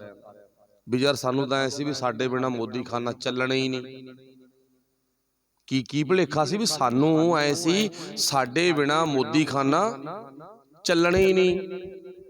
ਤੇ ਇਹ ਤਾਂ ਮੋਦੀ ਖਾਨਾ ਬੜੇ ਸੋਹਣੇ ਢੰਗ ਨਾਲ ਚੱਲ ਪਿਆ। ਇਹ ਤਾਂ ਗਿਣਤੀ ਬੜੀ ਲੋਕਾਂ ਦੀ ਵੱਧ ਗਈ, ਬੜੇ ਦੂਰੋਂ ਦੂਰੋਂ ਲੋਕ ਆਉਣ ਲੱਗ ਗਏ। ਤੇ ਹੁਣ ਵਿਰੋਧੀਆਂ ਨੇ ਸ਼ਿਕਾਇਤਾਂ ਕਰਨੀਆਂ ਸ਼ੁਰੂ ਕਰ ਦਿੱਤੀਆਂ, ਬਾਬੇ ਨਾਨਕ ਦਾ ਵਿਰੋਧ ਕਰਨਾ ਸ਼ੁਰੂ ਕਰਤਾ ਥਾਂ ਥਾਂ ਤੇ। ਪਤਾ ਨਾ ਆਪਾਂ ਨੂੰ ਵਿਰੋਧੀ ਕਿਵੇਂ ਵਿਰੋਧ ਕਰਦੇ ਹੁੰਦੇ ਨੇ, ਤੁਹਾਨੂੰ ਸਾਰਿਆਂ ਨੂੰ ਜੱਜਮੈਂਟ ਆ। ਥਾਂ ਥਾਂ ਤੇ ਹਰ ਗੱਲ ਤੇ ਵਿਰੋਧ ਕਰਨਾ ਸ਼ੁਰੂ ਕਰਤਾ ਨਾ। ਤੇ ਜਿਹੜੇ ਅਮੀਰ ਲੋਕ ਹੁੰਦੇ ਆ ਨਾ, ਆਗੂ ਲੋਕ ਹੁੰਦੇ ਨੇ, ਇਹ ਹੁੰਦੇ ਨੇ ਕੰਨਾਂ ਦੇ ਕੱਚੇ। ਹੁਣ ਦੌਲਤ ਖਾਂ ਬਾਬੇ ਨਾਨਕ ਨੂੰ ਪਿਆਰ ਤਾਂ ਬਹੁਤ ਕਰਦਾ ਸੀ, ਪਰ ਕੀਤਾ ਕੀ ਜਾਵੇ, ਦੌਲਤ ਖਾਂ ਦੇ ਕੰਨ ਹੀ ਇੰਨੇ ਭਰਤੇ ਬਾਬੇ ਨਾਨਕ ਦੇ ਪ੍ਰਤੀ। ਦੌਲਤ ਖਾਂ ਨੇ ਅੱਜ ਪਹਿਲੀ ਵਾਰ ਕਿਹਾ ਬਾਬੇ ਨਾਨਕ ਨੂੰ, ਕਹਿੰਦਾ ਮੈਂ ਤੇਰੇ ਨਾਲ ਹਿਸਾਬ ਕਿਤਾਬ ਕਰਨਾ। ਬਾਬਾ ਕਹਿੰਦਾ ਕੋਈ ਨਾ, ਜਿੱਦੇ ਮਰਜ਼ੀ ਕਰ ਲਈ। ਸੱਚਾ ਸੀ ਨਾ ਬਾਬਾ। ਚਲੋ ਕੁਛ ਟਾਈਮ ਗੁਜ਼ਰਿਆ, ਵਿਰੋਧੀਆਂ ਨੇ ਫੇਰ ਚੱਕ ਦਿੱਤੀ ਵੀ ਉਹ ਤਾਂ ਲੁਟਾ ਦੂ, ਮਾਂਜ ਦੂ ਤੈਨੂੰ, ਖਤਮ ਕਰ ਦੂ ਤੈਨੂੰ। ਉਹ ਤਾਂ ਪਤਾ ਹੀ ਨਹੀਂ, ਗਿਣਤੀ ਦਾ ਵੀ ਹਿਸਾਬ ਕਿਤਾਬ ਨਹੀਂ, ਅਨਪੜ੍ਹ ਨੂੰ ਪੱਲੇ ਪਾ ਲਿਆ ਤੈਂ। ਅਸੀਂ ਤਾਂ ਇੰਨਾ ਹਿਸਾਬ ਕਿਤਾਬ ਰੱਖਦੇ ਸੀ, ਤੈਨੂੰ ਵਾਧਾ ਦਿਖਾਉਂਦੇ ਸੀ। ਲੋਕਾਂ ਦਾ ਭਾਵੇਂ ਹੱਕ ਮਾਰਦੇ ਸੀ ਨਾ, ਤੈਨੂੰ ਵਾਧਾ ਦਿਖਾਉਂਦੇ ਸੀ। ਤੇ ਦੌਲਤ ਖਾਂ ਨੇ ਫਿਰ ਬਾਬੇ ਨੂੰ ਕਿਹਾ ਤੇਰੇ ਨਾਲ ਹਿਸਾਬ ਕਿਤਾਬ ਕਰਨਾ। ਤੇ ਹੁਣ ਪਿਆਰ ਵਾਲੋ, ਜਿੱਥੇ ਸ਼ੱਕ ਪੈ ਜੇ ਨਾ, ਸ਼ੱਕ, ਤੇ ਉੱਥੇ ਬਹੁਤਾ ਲੰਮਾ ਟਾਈਮ ਯਾਰੀਆਂ ਨਹੀਂ ਨਿਭਦੀਆਂ। ਆਪਾਂ ਨੂੰ ਆਮ ਹੀ ਪਤਾ ਇਹਨਾਂ ਗੱਲਾਂ ਦਾ। ਜਿੱਥੇ ਸ਼ੱਕ ਪੈ ਜੇ, ਪਤੀ ਪਤਨੀ ਦੇ ਰਿਸ਼ਤੇ 'ਚ ਸ਼ੱਕ ਪੈ ਜੇ, ਤਲਾਕ ਹੋ ਜਾਂਦਾ। ਕਿੱਡੀ ਕੁ ਵੱਡੀ ਗੱਲ ਆ ਸ਼ੱਕ। ਸ਼ੱਕ ਬਾਹਲੀ ਮਾੜੀ ਚੀਜ਼ ਆ। ਆਪਣੀਆਂ ਬੱਚੀਆਂ ਤੇ ਸ਼ੱਕ ਪੈ ਜੇ ਨਾ, ਬੱਚਿਆਂ ਤੇ ਸ਼ੱਕ ਪੈ ਜੇ, ਘਰ ਦੇ ਵਿੱਚ ਕਲੇਸ਼ ਪੈ ਜਾਂਦਾ, ਮੌਤਾਂ ਤੱਕ ਵੀ ਹੋ ਜਾਂਦੀਆਂ। ਸ਼ੱਕ ਇੰਨੀ ਘਟੀਆ ਚੀਜ਼ ਆ। ਬਾਬਾ ਨਾਨਕ ਕਹਿੰਦਾ ਮੈਨੂੰ ਸ਼ੱਕ ਪਸੰਦ ਨਹੀਂ ਹੈ, ਨਾ ਤਾਂ ਮੈਂ ਕਿਸੇ ਤੇ ਸ਼ੱਕ ਕਰਾਂ। ਇੱਥੋਂ ਵੀ ਸਾਨੂੰ ਸਿੱਖਿਆ ਮਿਲਦੀ ਹੈ। ਬਾਬਾ ਨਾਨਕ ਕਹਿੰਦਾ ਨਾ ਤਾਂ ਮੈਂ ਕਿਸੇ ਤੇ ਸ਼ੱਕ ਕਰਾਂ, ਤੇ ਨਾ ਮੈਂ ਸ਼ੱਕ ਦੇ ਅਧੀਨ ਜ਼ਿੰਦਗੀ ਜਿਉਵਾਂ। ਅੱਜ ਤੀਜੀ ਵਾਰ ਬਾਬੇ ਨੂੰ ਕਹਿੰਦਾ ਬਾਬਾ ਹਿਸਾਬ ਕਿਤਾਬ ਕਰ। ਗੁਰੂ ਨਾਨਕ ਪਾਤਸ਼ਾਹ ਵਹਿ ਗਏ, ਕਹਿੰਦੇ ਮੈਨੂੰ ਪਤਾ ਵੀ ਤੁਹਾਨੂੰ ਮੇਰੇ ਤੇ ਸ਼ੱਕ ਪੈਗੀ ਵੀ ਇਹ ਵੱਧ ਦੇ ਰਿਹਾ ਗਾ, ਲੁਟਾ ਰਿਹਾ ਗਾ ਮੋਦੀ ਖਾਨਾ, ਪਰ ਕੋਈ ਗੱਲ ਨਹੀਂ, ਜੇ ਸ਼ੱਕ ਪਏਗੀ ਤਾਂ ਤੁਸੀਂ ਆਪਣਾ ਸ਼ੰਕਾ ਨਿਵਰਤ ਕਰ ਲਓ। ਆਓ ਬੈਠੋ, ਹਿਸਾਬ ਕਰੋ। ਜਦੋਂ ਹਿਸਾਬ ਕੀਤਾ ਨਾ, ਕਵੀ ਸੰਤੋਖ ਸਿੰਘ ਜੀ ਚੂੜਾਮਣੀ ਪੂਰੇ ਸੂਰਜ ਪ੍ਰਕਾਸ਼ ਦੇ ਲਿਖਾਰੀ, ਜਿਹੜੇ ਬਹੁਤ ਵੱਡੇ ਸਾਡੀ ਕੌਮ ਦੇ ਵਿਦਵਾਨ ਹੋਏ ਨੇ। ਠੀਕ, ਅੱਜ ਇਹਦਾ ਨਾ ਇੱਕ ਮੈਂ ਤੁਹਾਨੂੰ ਵਿੱਚੋਂ ਥੋੜੀ ਜਿਹੀ ਗੱਲ ਕਹਿ ਦੇਵਾਂ। ਕਵੀ ਸੰਤੋਖ ਸਿੰਘ ਨਾ ਗਰੀਬ ਘਰ ਦਾ ਪੁੱਤ ਸੀ ਭਾਈ, ਦਿਹਾੜੀਦਾਰਾਂ ਦਾ ਪੁੱਤ ਸੀਗਾ, ਦਿਮਾਗ ਬਹੁਤ ਸੀਗਾ। ਤੇ ਇਹ ਕੈਂਥਲ ਦੇ ਰਾਜੇ ਨਾਭੇ ਵਾਲੇ ਰਾਜਿਆਂ ਵਰਗਾ ਮਤਲਬ ਕਿ ਉਹਨਾਂ ਦੇ ਅਧੀਨ ਨਾ, ਮਤਲਬ ਇਹਨੇ ਕਾਫੀ ਟਾਈਮ ਆਪਣੀ ਜ਼ਿੰਦਗੀ ਗੁਜ਼ਾਰੀ ਆ ਤੇ ਇਤਿਹਾਸ ਵੀ ਲਿਖਿਆ, ਪਰ ਅੱਜ ਨਾ ਲੜਾਈ ਚੱਲ ਰਹੀ ਆ। ਚਲੋ ਕੁਝ ਗੱਲਾਂ ਹੁੰਦੀਆਂ ਨੇ ਵੀ ਜਿੱਥੇ ਕਿਸੇ ਅਮੀਰ ਬੰਦੇ ਦੇ ਅਧੀਨ ਇਤਿਹਾਸ ਵਿੱਚ ਗੱਲਾਂ ਐਡ ਕੀਤੀਆਂ ਜਾਂਦੀਆਂ ਵੀ ਆਹ ਲਿਖ ਦੇ, ਲਿਖੀਆਂ ਗਈਆਂ, ਗਰੀਬ ਘਰ ਦਾ ਪੁੱਤ ਆ ਨਾ, ਪਰ ਬਖਸ਼ਿਸ਼ ਬੜੀ ਆ। ਕਹਿਣ ਨੂੰ ਭਾਵੇਂ ਕੋਈ ਕਿੰਨੀਆਂ ਮਰਜ਼ੀ ਟਾਰਾਂ ਮਾਰੀ ਜਾਵੇ, ਪਰ ਕਵੀ ਸੰਤੋਖ ਸਿੰਘ ਦਾ ਲਿਖਿਆ ਹੋਇਆ 14 ਪੋਥੀਆਂ ਦੇ ਵਿੱਚ ਜਿੱਡਾ ਵੱਡਾ ਇਤਿਹਾਸ ਸਾਡੇ ਕੋਲੇ ਹੈ ਨਾ, ਤੇ ਇਹਨੂੰ ਪਾਸੇ ਕੱਢ ਦੋ ਤੇ ਉਦੋਂ ਬਾਅਦ ਪ੍ਰਚਾਰਕ ਨੂੰ, ਜਿਹੜੇ ਭੰਡਣ ਵਾਲੇ ਨੇ ਕਵੀ ਸੰਤੋਖ ਸਿੰਘ ਨੂੰ, ਉਹਨਾਂ ਨੂੰ ਕਹੋ ਹੁਣ ਤੂੰ ਇਤਿਹਾਸ ਸੁਣਾ, ਲਿਆ ਕਿੱਥੋਂ ਲਿਆਏਂਗਾ। ਮਤਲਬ ਜਿੰਨੀਆਂ ਕਿਤਾਬਾਂ ਨਿਕਲੀਆਂ ਕਵੀ ਸੰਤੋਖ ਸਿੰਘ ਦੀਆਂ ਬੁੱਕਾਂ ਦੇ ਵਿੱਚੋਂ ਅੱਗੇ ਬੁੱਕਾਂ ਨਿਕਲੀਆਂ ਨੇਗੀਆਂ, ਹਵਾਲਾ ਹਰੇਕ ਨੂੰ ਉੱਥੋਂ ਲੈ ਕੇ ਦੇਣਾ ਪਿਆ। ਪਰ ਬਹੁਤੇ ਨੇ ਜੀ ਉਹ ਆਏ ਆ ਵਾਹ ਜਾਗਾ, ਪਰ ਉਹਨਾਂ ਨੇ ਬਕਾਇਦਾ ਨੋਟ ਵੀ ਲਿਖਿਆ ਵੀ ਜਿੱਥੇ ਗੱਲ ਜਾਇਜ਼ ਆ ਉਹਨੂੰ ਪੜ੍ਹੋ, ਜਿੱਥੇ ਨਜਾਇਜ਼ ਆ ਪੜ੍ਹ ਲਓ, ਪਰ ਅੱਗੇ ਜੇ ਤਾਂ ਤੁਸੀਂ ਕਲੀਅਰ ਕਰ ਸਕਦੇ ਹੋ ਤਾਂ ਕਰ ਦੋ, ਤੇ ਨਹੀਂ ਚੁੱਪ ਕਰ ਜਾਓ। ਦੋ ਹੀ ਗੱਲਾਂ ਕਹੀਆਂ ਨੇ, ਨੋਟ ਲਿਖਿਆ ਅਗਲੇ ਨੇ ਬਕਾਇਦਾ, ਕੋਈ ਸ਼ੰਕਾ ਨਹੀਂ ਛੱਡਿਆ। ਚਲੋ ਕਵੀ ਸੰਤੋਖ ਸਿੰਘ ਲਿਖਦੇ ਨੇ, ਕਹਿੰਦੇ ਉਸ ਟਾਈਮ ਤੇ ਜਦੋਂ ਨਾ ਗੁਰੂ ਨਾਨਕ ਪਾਤਸ਼ਾਹ ਨੇ ਦੌਲਤ ਖਾਂ ਦੇ ਨਾਲ ਹਿਸਾਬ ਕਿਤਾਬ ਕੀਤਾ ਤੇ 760 ਰੁਪਈਏ ਗੁਰੂ ਨਾਨਕ ਸਾਹਿਬ ਨੇ ਕਵੀ ਦੌਲਤ ਖਾਂ ਤੋਂ ਲੈਣੇ ਨੇ। ਜਾਣੀ ਕਿ ਬਾਬਾ ਨਾਨਕ ਦੇਣ ਵਾਲਿਆਂ 'ਚ ਨਹੀਂ, ਲੈਣ ਵਾਲਿਆਂ 'ਚ ਆ ਗਿਆ। ਤੇ ਉਹਨਾਂ ਟਾਈਮਾਂ ਦੇ ਵਿੱਚ 760 ਰੁਪਈਏ ਅੱਜ ਦੀ ਲੱਖਾਂ ਕਰੋੜਾਂ ਦੀ ਰਕਮ ਆ ਅੱਜ ਦੀ, ਤੇ ਜਿਹਦੇ ਇੰਨੇ ਰੁਪਈਏ ਲੱਖਾਂ ਕਰੋੜਾਂ 'ਚ ਦੌਲਤ ਖਾਂ ਕੰਨੀ ਵੱਧ ਗਏ, ਤੇ ਚੇਤਾ ਰੱਖਿਓ ਤੇ ਉਹ ਕੋਈ ਆਮ ਮਾਮੂਲੀ ਛੋਟਾ ਮੋਟਾ ਨੌਕਰ ਨਹੀਂ ਸੀ, ਉਹ ਬਹੁਤ ਵੱਡਾ ਫੂਡ ਸਪਲਾਈ, ਜਿਵੇਂ ਆਪਾਂ ਅੱਜ ਕਹਿੰਦੇ ਨੇ ਨਾ, ਮਹਿਕਮੇ ਦਾ ਵੱਡਾ ਅਫਸਰ ਸੀਗਾ। ਤੇ ਵੱਡੇ ਅਫਸਰ ਦੀ ਇੰਨੀ ਮਤਲਬ ਕਿ ਵਾਧਾ ਜਿਹੜਾ ਹੈ ਉਹ ਦੌਲਤ ਖਾਂ ਤੋਂ ਲੈਣਾ। ਦੌਲਤ ਖਾਂ ਨੂੰ ਮੂੰਹ ਨੀਵਾਂ ਕਰਨਾ ਪਿਆ, ਕਹਿੰਦਾ ਗਲਤੀ ਹੋ ਗਈ, ਮੇਰੇ ਨਾਲ ਵਿਰੋਧੀਆਂ ਨੇ ਕੰਨ ਭਰਤੇ, ਗਲਤੀ ਹੋ ਗਈ, ਤੁਸੀਂ ਕਰੋ ਐਸ਼ ਨਾਲ ਡਿਊਟੀ ਕਰੋ। ਤੇ ਬਾਬਾ ਨਾਨਕ ਕਹਿੰਦਾ ਮੇਰਾ ਚਿੱਤ ਨਹੀਂ ਮੰਨਦਾ ਹੁਣ ਡਿਊਟੀ ਕਰਨ ਨੂੰ, ਮੈਂ ਨਹੀਂ ਡਿਊਟੀ ਕਰਨੀ ਗੀ। ਗੁਰੂ ਨਾਨਕ ਪਾਤਸ਼ਾਹ ਨੇ ਆਪਣੀ ਭੈਣ ਕੋਲੇ ਗੱਲ ਕੀਤੀ, ਗੁਰੂ ਨਾਨਕ ਪਾਤਸ਼ਾਹ ਨੇ ਆਪਣੇ ਭਣੋਈਏ ਕੋਲੇ ਗੱਲ ਕੀਤੀ, ਗੁਰੂ ਨਾਨਕ ਪਾਤਸ਼ਾਹ ਨੇ ਆਪਣੀ ਧਰਮ ਪਤਨੀ ਮਾਤਾ ਸੁਲੱਖਣੀ ਨਾਲ ਵਿਚਾਰ ਕੀਤੀ। ਤਿੰਨਾਂ ਜਣਿਆਂ ਨੂੰ, ਜਾਣੀ ਕਿ ਆਪਣੇ ਪਰਿਵਾਰ ਨੂੰ ਬਹਾ ਕੇ ਗੁਰੂ ਨਾਨਕ ਪਾਤਸ਼ਾਹ ਕਹਿੰਦੇ ਭੈਣੇ ਆਪਣੀ ਪਤਨੀ ਨੂੰ ਸੁਲੱਖਣੀ ਜੀ, ਭਈਆ ਜੈ ਰਾਮ ਜੀ, ਮੇਰੀ ਹੱਥ ਬੰਨ੍ਹ ਕੇ ਬੇਨਤੀ ਆ, ਜਿੱਥੇ ਸ਼ੱਕ ਦੀ ਦੁਨੀਆ ਜ਼ਿੰਦਗੀ ਜਿਉਂਦੀ ਆ ਨਾ, ਉੱਥੇ ਬਾਬੇ ਨਾਨਕ ਨੂੰ ਰਹਿਣਾ ਬਹੁਤ ਮੁਸ਼ਕਲ ਆ। ਜਾਣੀ ਕਿ ਆਪਾਂ ਇਉਂ ਕਹਿ ਲਓ ਸੱਚੇ ਬੰਦੇ ਨੂੰ ਰਹਿਣਾ ਮੁਸ਼ਕਲ ਆ। ਮੈਂ ਉੱਥੇ ਰਹਿ ਨਹੀਂ ਸਕਦਾ, ਮੈਂ ਮਾਫੀ ਚਾਹੁੰਦਾ, ਮੈਂ ਦੌਲਤ ਖਾਂ ਦੀ ਡਿਊਟੀ ਨਹੀਂ ਕਰਨੀ। ਹੁਣ ਤਲਵੰਡੀਓਂ ਤਾਂ ਬਾਬੇ ਨਾਨਕ ਨੂੰ 3 ਸਾਲ ਗੁਰੂ ਨਾਨਕ ਪਾਤਸ਼ਾਹ ਨੇ ਮੋਦੀਖਾਨਾ ਸੰਭਾਲਿਆ, 3 ਸਾਲ। ਹੁਣ ਡਿਊਟੀ ਤਾਂ ਇਉਂ ਹੀ ਦਵਾਈ ਸੀ ਨਾ ਵੀ ਚਲੋ ਗ੍ਰਸਤੀ ਪਰਿਵਾਰ ਆਗਾ, ਹੌਲੀ ਹੌਲੀ ਸੰਭਲ ਜਾਊਗਾ। ਗੁਰੂ ਨਾਨਕ ਸਾਹਿਬ ਦੇ ਬਾਪ ਨੂੰ ਇਸ ਗੱਲ ਦੀ ਵਿੜਕ ਨਹੀਂ ਸੀ, ਇਸ ਗੱਲ ਦੀ ਵਿੜਕ ਨਹੀਂ ਸੀਗੀ। ਤੇ ਹੁਣ ਸਤਿਗੁਰੂ ਗੁਰੂ ਨਾਨਕ ਪਾਤਸ਼ਾਹ ਜੀ ਨੇ ਅੱਜ ਡਿਊਟੀ ਛੱਡਤੀ। ਹਰ ਇੱਕ ਸੁਲਤਾਨਪੁਰ ਦੀ ਧਰਤੀ ਦੇ ਹਰ ਇੱਕ ਪਰਿਵਾਰ ਦਾ ਮੂੰਹ ਨੀਵਾਂ ਸੀ।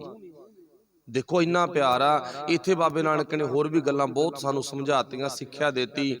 ਜੇ ਡਿਊਟੀ ਕਰਨ ਵਾਲੇ ਅਫਸਰ ਚੰਗੇ ਹੋਣ ਨਾ, ਤੇ ਜੇ ਉਹ ਡਿਊਟੀ ਸਹੀ ਢੰਗ ਨਾਲ ਕਰਨ, ਲੋਕਾਂ ਦੇ ਮੁਖੜੇ ਤੇ ਰੌਣਕ ਲਿਆ ਦਿੰਦੇ ਨੇ, ਲੋਕਾਂ ਦੇ ਚਿਹਰਿਆਂ ਤੇ ਰੌਣਕ ਲਿਆਉਂਦੇ ਨੇ ਅਫਸਰ ਚੰਗੇ ਹੋਣ। ਤੇ ਜੇ ਅਫਸਰ ਮਾੜੇ ਹੋਣ ਤਾਂ ਲੋਕਾਂ ਦੇ ਮੂੰਹ ਬੁੱਝ ਜਾਂਦੇ ਨੇ, ਜਾਣੀ ਕਿ ਖਿੜਦੇ ਨਹੀਂ ਹਨ। ਬਾਬੇ ਨਾਨਕ ਦੇ ਡਿਊਟੀ ਕਰਨ ਦੇ ਨਾਲ ਲੋਕਾਂ ਦੇ ਮੂੰਹ ਚਿਹਰੇ ਖਿੜੇ ਹੋਏ ਸੀਗੇ। ਅੱਜ ਸਭ ਨੂੰ ਫਿਕਰ ਪੈ ਗਈ, ਬਾਬਾ ਨਾਨਕ ਡਿਊਟੀ ਛੱਡ ਗਿਆ। ਹੁਣ ਦੁਬਾਰਾ ਫਿਰ ਉਹੀ ਜੋ ਪਹਿਲਾਂ ਹੁੰਦਾ ਸੀ ਹੋਵੇਗਾ। ਚਲੋ ਗੁਰੂ ਨਾਨਕ ਪਾਤਸ਼ਾਹ ਨੇ ਡਿਊਟੀ ਛੱਡਤੀ। ਲੋਕਾਂ ਨੂੰ ਇਉਂ ਸੀ ਆ ਚਲੋ ਕੋਈ ਗੱਲ ਨਹੀਂ ਆਪਾਂ ਮਨਾ ਲਿਆਵਾਂਗੇ, पर ये नहीं पता भी जिन्हों पहला तुसीं मना लेंदे सी ना, रुस के बंदा जांदा सी, वो होर सी, ये होर आ। उस तो बाद सानू इतिहासक स्रोत मिलते ने। गुरु नानक पातशाह जी बेई नदी ते रोजाना ही जाते सी। बड़ियां मेरियां भैणां मेरे भरा गए होणगे, नहीं गए तो आपां बार बार बेनती करते हैं जरूर जाओ। सुल्तानपुर की धरती ते आवाज़ां मारदी आ, जो उड़ीकदी आ तुहानू। एवीं ना भुलेखिਆਂ च रह जाओ जी कपाल मोचन जाना की आ उत्थे। एवीं ना भुलेखिਆਂ च रह जाओ 60 साल गुरु साहब हजूर साहब डिकदे ने, चलो कोई नहीं, एक बारी जाए दो बारी जाए बहुत आ। ते सुल्तानपुर की धरती ना 200 मील ही आ, बहुती दूर नहीं। सुबह जाके बंदा शामी वापस परत सकदा गा। चित मन दा आपां रह सकदे आ। ते बाबा नानक उत्थे तुहानू सारिआं नू आवाज़ां मारदा, पुੱਤ आ जाओ, मैं तुहानू ना इत्थों झोलियां भर के ਤੋਰੂ। एडा वड्डा ज्ञान दा समुंदर उत्थे रुकिया होया गा। ते बेई नदी के कंढे ते गुरुद्वारा संत घाट भी बनया वा, जिथे गुरु नानक पातशाह ने एक ओंकार सतनाम करता पुरख निरभौ निर्वैर अकाल मूरत अजूनी सैभं गुर प्रसाद मूल मंत्र सुल्तानपुर की धरती ते उचारण किया। ते पूरे गुरु ग्रंथ साहब दे विच जिहड़ी मूल मंत्र आ ना, मूल मंत्र 568 वारी आया, पर चेता रखियो मूल मंत्र पूरे गुरु ग्रंथ साहब दी विचारधारा दा प्रमुख हिस्सा। जिवें साडे शरीर दा सब तो अहम हिस्सा किहड़ा? दिल। दिल कम छड्ड गया ते पूरा शरीर बॉडी डैड हो जूगी, खत्म हो जाऊगी। इवें जिवें गुरु ग्रंथ साहिब जी का जे तुहानू कोई पुछे ना भी दिल किहड़ा गा, ते तुसीं जवाब की देना? मूल मंत्र। मूल मंत्र गुरु ग्रंथ साहिब महाराज जी की पावन बाणी का दिल आ। ते दिल कित्थों निकलिया गा? देखो गौर कली कली गल दी आपां गौर करनी आ। दिल दी बख्शिश कित्थों हुई आ? दिल कित्थों मिलिया सानू? बाबे नानक नूं दिल किहड़ी धरती तो मिलियागा? पंजाब दी धरती तो मिलिया। ताइयों कहा जांदा पंजाब बसदा गुरां दे नाथ, एवें नहीं कहा जांदा। कली कली गल दी खोज करके वेखो, जिहड़ी भी गल पंजाब दे नाल ढुकी आ तो एवें नहीं ढुकी। जे कहा जाए पंजाब सोने दी चिड़ी, हुण मिट्टी तां कनेडा अमरीका दी हो सकदा इदों तकड़ी होवे, उधर खाना इदों वध होण, अशाम बिहार दे विच कोई खासियत होवे, हिमाचल विच हरियाणे विच कोई खासियत होवे, हुंदी है ना खासियत, किते ना किते खासियत होऊगी। ते पर पंजाब नूं सोने दी चिड़ी दा रुतबा क्यों आ? सोचण वालियां गल्लां नहीं। क्यों नहीं कहा गुजरात तां मित्रो सोने दी चिड़ी? कहा किसी ने? पंजाब नूं क्यों कहा? हर वार हल्ले धक्का पंजाब ते क्यों हुंदा? पंजाब नूं दब्बण नूं क्यों फिरदे ने? इत्थे पता अगले नूं भी बहुत बड़ा कीमती इतिहास इत्थों दा, ते इतिहास नूं मलियां मिट भी कर रहे ने। बख्श गुरु मालक अपने ते किरपा करे, बख्शिश करे। हुण अपनी विचार सी जिहड़ा मतलब गुरु ग्रंथ साहिब महाराज जी की पावन बाणी का दिल है ना, मूल मंत्र, ये सुल्तानपुर की धरती ते बाबे नानक ने उचारण किया। ते हुण बाबा नानक रोज बेई नदी ते नहाउण जांदा। ते पहलां आम ही लोग ना नदियां दे किनारे, दरियावां दे किनारे, नहरां दे किनारे लोग बसों कर लैंदे सी, घर पा लैंदे सी, पा लैंदे सी ना। ते हुण पातशाह बेई नदी ते रोज दी किरिया मुताबक 3 साल हो गए रहिंदिआं नूं सुल्तानपुर, ते बेई नदी ते रोजाना पातशाह नहाउण जांदे ने। ते अज की होया? अज गुरु नानक साहब अलोप हो गए। एक इत्थे मैं छोटी जी बेनती होर कर लग्गिआ, किसी कमले लिखारी ने तां बेशक लिखता होवे भी गुरु नानक साहब बेई नदी च डुब गए, ठीक है ना। पर ज्यादातर जिहड़ी चंगे विद्वानां दी लिखत मिलदी है ना सानू, वो ये मिलदी है भी गुरु नानक साहिब अलोप हो गए। गुरु नानक साहब ना अलोप हो गए। ते जदों अलोप हो गए ते जिहड़े प्यार वाले सी ना, ਡੀਕਦੇ सी मत्थे ते हत्थ धर धर मेरा पातशाह हो जांदा, उड़ीकदे सी कि दर्शन करदे सी। अज फिक्र पै गई, फिक्र पै गई बाबा नानक किधर गया। ते बाबे नानक दा मित्र कौन आ? जिन्हों 100 इउं कह लो 5% विश्वास आ, ਭਾਈ ਮਰਦਾਨਾ ਜੀ, ਉਹ ਵੀ ਨਾਲ ਹੀ ਆ ਨਾ, ਉਹ ਨਹੀਂ ਫਿਕਰ ਕਰਿਆ ਉਹਨਾਂ ਨੇ।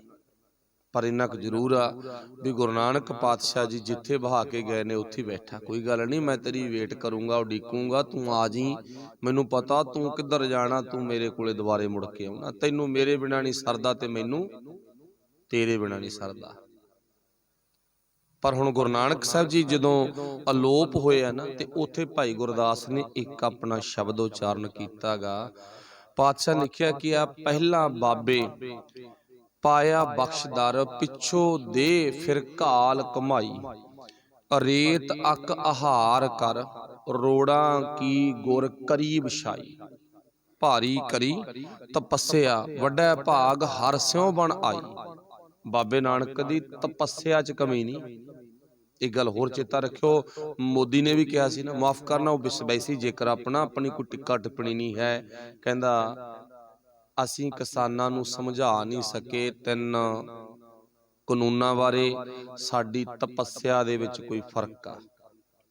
ਇਹ ਮੋਦੀ ਸਾਹਿਬ ਤੇਰੀ ਤਪੱਸਿਆ 'ਚ ਕੋਈ ਫਰਕ ਨਹੀਂ, ਇਹ ਕਿਸਾਨਾਂ ਦੀ ਮਜ਼ਦੂਰਾਂ ਦੀ ਤਪੱਸਿਆ ਤੇਰੀ ਤਪੱਸਿਆ ਨਾਲੋਂ ਵੱਧ ਗਈ। ਇਹ ਟਰਾਲੀਆਂ ਦੇ ਵਿੱਚੋਂ ਨਾ ਆਸਾ ਦੀ ਵਾਰ ਦੇ ਪਾਠ ਹੁੰਦੇ ਨੇ ਰੋਜ਼ਾਨਾ ਬਾਰਡਰਾਂ ਤੇ।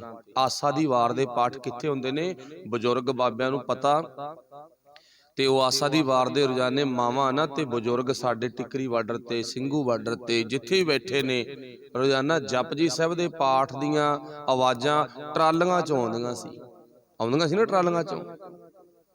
ਇਦਾਂ ਉਹ ਬਾਬੇ ਨਾਨਕ ਦੀ ਬਖਸ਼ਿਸ਼ ਬਾਣੀ ਨੇ ਕਲਾ ਵਿਖਾਈ ਆ, ਬਾਣੀ ਨੇ ਕਲਾ ਵਿਖਾਈ ਆ। ਮੋਦੀ ਸਾਹਿਬ ਇਹ ਤਾਂ ਮੰਨਣਾ ਪੈਣਾ ਤੈਨੂੰ, ਇਹ ਤਪੱਸਿਆ ਤੇਰੀ 'ਚ ਕਮੀ ਨਹੀਂ, ਇਹ ਕਿਰਤੀਆਂ ਦੀ ਤਪੱਸਿਆ ਨੇ ਤੇਰੀ ਤਪੱਸਿਆ ਨੂੰ ਦੱਬ ਲਿਆ। ਤੇ ਭਾਈ ਗੁਰਦਾਸ ਨੇ ਇੱਥੇ ਕੀ ਲਿਖਿਆ ਆਪਣੀ ਗੱਲ ਤਪੱਸਿਆ 'ਚ, ਤਾਂ ਆਪਾਂ ਉਧਰ ਨੂੰ ਚਲੇ ਗਏ। ਭਾਈ ਗੁਰਦਾਸ ਜੀ ਲਿਖਦੇ ਨੇ, ਬਾਬੇ ਨੇ ਭਾਰੀ ਕਰੀ ਤਪੱਸਿਆ।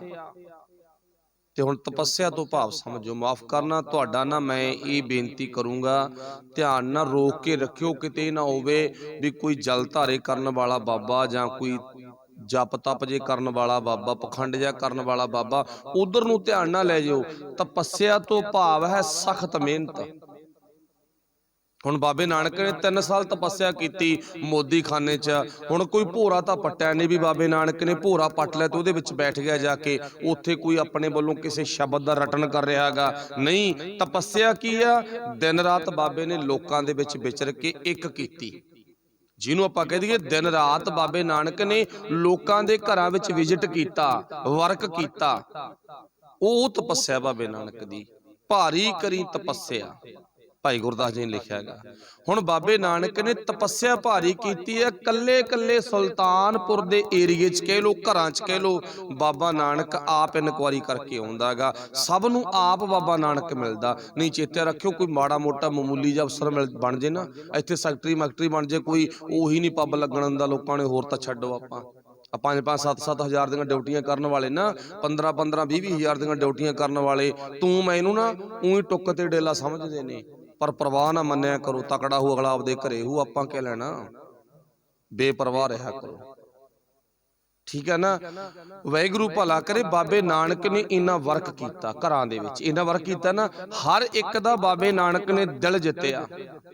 ਇਹਨੂੰ ਕਿਹਾ ਭਾਰੀ ਤਪੱਸਿਆ। ਕਿਸੇ ਦਾ ਦਿਲ ਜਿੱਤਣਾ ਨਾ, ਇਹ ਆਮ ਗੱਲ ਨਹੀਂ ਹੈ ਪਿਆਰਿਓ, ਬਹੁਤ ਵੱਡੀ ਗੱਲ ਆ। ਬਾਬੇ ਨਾਨਕ ਨੇ ਹਰ ਇੱਕ ਦਾ ਦਿਲ ਜਿੱਤਿਆ, ਭਾਰੀ ਕਰੀ ਤਪੱਸਿਆ। ਹੁਣ ਬਾਬਾ ਨਾਨਕ ਜਦੋਂ ਘਰ ਘਰ ਜਾਂਦਾ ਨਾ, ਬਾਬੇ ਨਾਨਕ ਨੂੰ ਹਰ ਘਰ ਦੇ ਵਿੱਚੋਂ ਇੱਕ ਚੀਜ਼ ਮਿਲੀ, ਇੱਕ ਚੀਜ਼ ਮਿਲੀ। ਕਿਹੜੀ ਮਿਲੀ? ਭਾਈ ਗੁਰਦਾਸ ਜੀ ਕਹਿੰਦੇ ਨੇ, ਭਾਈ ਗੁਰਦਾਸ ਜੀ ਕਹਿੰਦੇ ਬਾਬੇ ਨਾਨਕ ਨੇ ਜਦੋਂ ਪੂਰਾ ਧਿਆਨ ਧਰ ਕੇ ਵੇਖਿਆ ਨਾ, ਬਾਬਾ ਪੈਂਦਾ ਸੱਚਖੰਡ ਨੌ ਨਿਧ ਨਾਮ, ਗਰੀਬੀ ਪਾਈ ਤਾਂ ਦਾਤ ਲੈਣ ਗਿਆ ਗਾ। ਪਰ ਉਦੋਂ ਪਹਿਲਾਂ ਵੇਖਿਆ ਕੀ ਸੀਗਾ, ਬਾਝੋਂ ਗੁਰੂ ਗਵਾਰ ਹੈ ਕਰਦੀ ਫਿਰੇ ਲੁਕਾਈ। ਬਾਬਾ ਨਾਨਕ ਜਦੋਂ ਘਰਾਂ ਵਿੱਚ ਜਾਂਦਾ ਨਾ, ਹਰ ਇੱਕ ਦੇ ਘਰ ਵਿੱਚੋਂ ਹਾਏ ਦੀ ਆਵਾਜ਼ ਆਉਂਦੀ ਹੈ। ਦੁਖੀ ਬੰਦਾ ਹੈ ਕਰਦਾ ਹੁੰਦਾ। ਇਹ ਬਾਬੇ ਨਾਨਕ ਨੇ 3 ਸਾਲਾਂ 'ਚ ਵੇਖ ਲਿਆ। ਹੋਰ ਵੀ ਇੱਧਰ ਉੱਧਰ ਉੱਚਾ ਧਿਆਨ ਕਰਕੇ ਵੇਖ ਲਿਆ ਵੀ ਜੇ ਆਹ ਪਿੰਡ ਦੇ ਵਿੱਚ ਆਹ ਕੁਛ ਹੋ ਰਿਹਾ ਹੈਗਾ ਤਾਂ ਰਿਪੋਰਟ ਹਰ ਇੱਕ ਪਿੰਡ ਦੀ ਸੇਮ ਹੋਊ। ਅੰਦਾਜ਼ੇ ਲੱਗੇ ਨਾ। ਹੁਣ ਬਾਬਾ ਨਾਨਕ ਕਹਿੰਦਾ ਮੈਨੂੰ ਕੁਛ ਕਰਨਾ ਚਾਹੀਦਾ।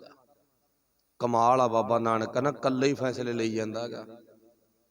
इथों सिद्ध हो गया, किहड़ा कॉन्सैप्ट सिद्ध हो गया, नानक नाम चढ़दी कला, तेरे भाणे सरबत दा भला।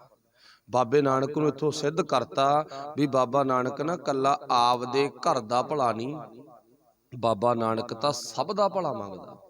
ते फिर बाबा नानक ना 3 दिनां वास्ते अलोप हो गया। चलो मैं तुहाडे ध्यान च पहलां भी गल लिआती सीगी भी आपां इह नहीं सोचना बाबा नानक डुੱਬ गया, पर अज भी ना ਜਦੋਂ ਆਪਾਂ ਬਹੁਤੀਆਂ ਲਿਖਤਾਂ ਪੜ੍ਹਦੇ ਉੱਥੇ ਜੇਕਰ ਮਿਲਦਾ ਬਾਬਾ ਨਾਨਕ ਬੇਈ ਨਦੀ 'ਚ ਵੜ ਗਿਆ ਤੇ ਮੁੜ ਕੇ ਨਿਕਲਿਆ ਨੀਗਾ, ਤੇ ਉਹ ਤੋਂ ਸਾਨੂੰ ਸਿੱਧ ਕੀ ਹੁੰਦਾ ਵੀ ਬਾਬਾ ਨਾਨਕ ਡੁੱਬ ਗਿਆ। ਪਰ ਚੇਤਾ ਰੱਖਿਓ ਪਿਆਰ ਵਾਲੋ, ਮੈਂ ਆਪ ਜੀ ਨੂੰ 1-2 ਹਵਾਲੇ ਦੇਵਾਂਗਾ। ਵਿਸ਼ਵਾਸ ਬਣਾਉਣ ਦੇ ਲਈ ਪਾਣੀ ਦੇ ਵਿੱਚ ਕੋਈ ਵੀ ਵਿਅਕਤੀ ਵੜ ਜੇ ਤਾਂ ਉਹ 3 ਦਿਨ ਭਲਾ ਕਿਵੇਂ ਰਹੂਗਾ? ਠੀਕ ਹੈ ਨਾ। ਇੱਥੇ ਸ਼ੱਕ ਨਹੀਂ ਹੈ ਆਪਣਾ, ਪਰ ਇੱਕ ਵਿਚਾਰ ਆ। ਤੇ ਕਦੇ 10ਵੇਂ ਜਾਮੇ ਦੇ ਵਿੱਚ ਸਰਸਾ ਨਦੀ ਵਿੱਚ ਗੁਰੂ ਗੋਬਿੰਦ ਸਿੰਘ ਮਹਾਰਾਜ ਜੀ ਦਾ ਪਰਿਵਾਰ ਅਤੇ ਗੁਰੂ ਦੇ ਸਿੱਖ ਪ੍ਰਵੇਸ਼ ਹੋਏ ਸੀ। ਇਤਿਹਾਸ ਦੱਸਦਾ, ਤੁਸੀਂ ਜਾਣਦੇ ਹੋ, ਟੋਟਲ ਗਿਣਤੀ ਦੇ ਸਿੰਘਾਂ ਨੂੰ ਛੱਡ ਕੇ 40-50 ਸਿੰਘ ਸਿੰਘਣੀਆਂ ਨੂੰ ਛੱਡ ਕੇ ਨਾ, ਤੇ ਬਾਕੀ ਸਾਰਾ ਕੁਝ ਕੌਣ ਰੋੜ ਕੇ ਲੈ ਗਿਆ ਸੀਗਾ?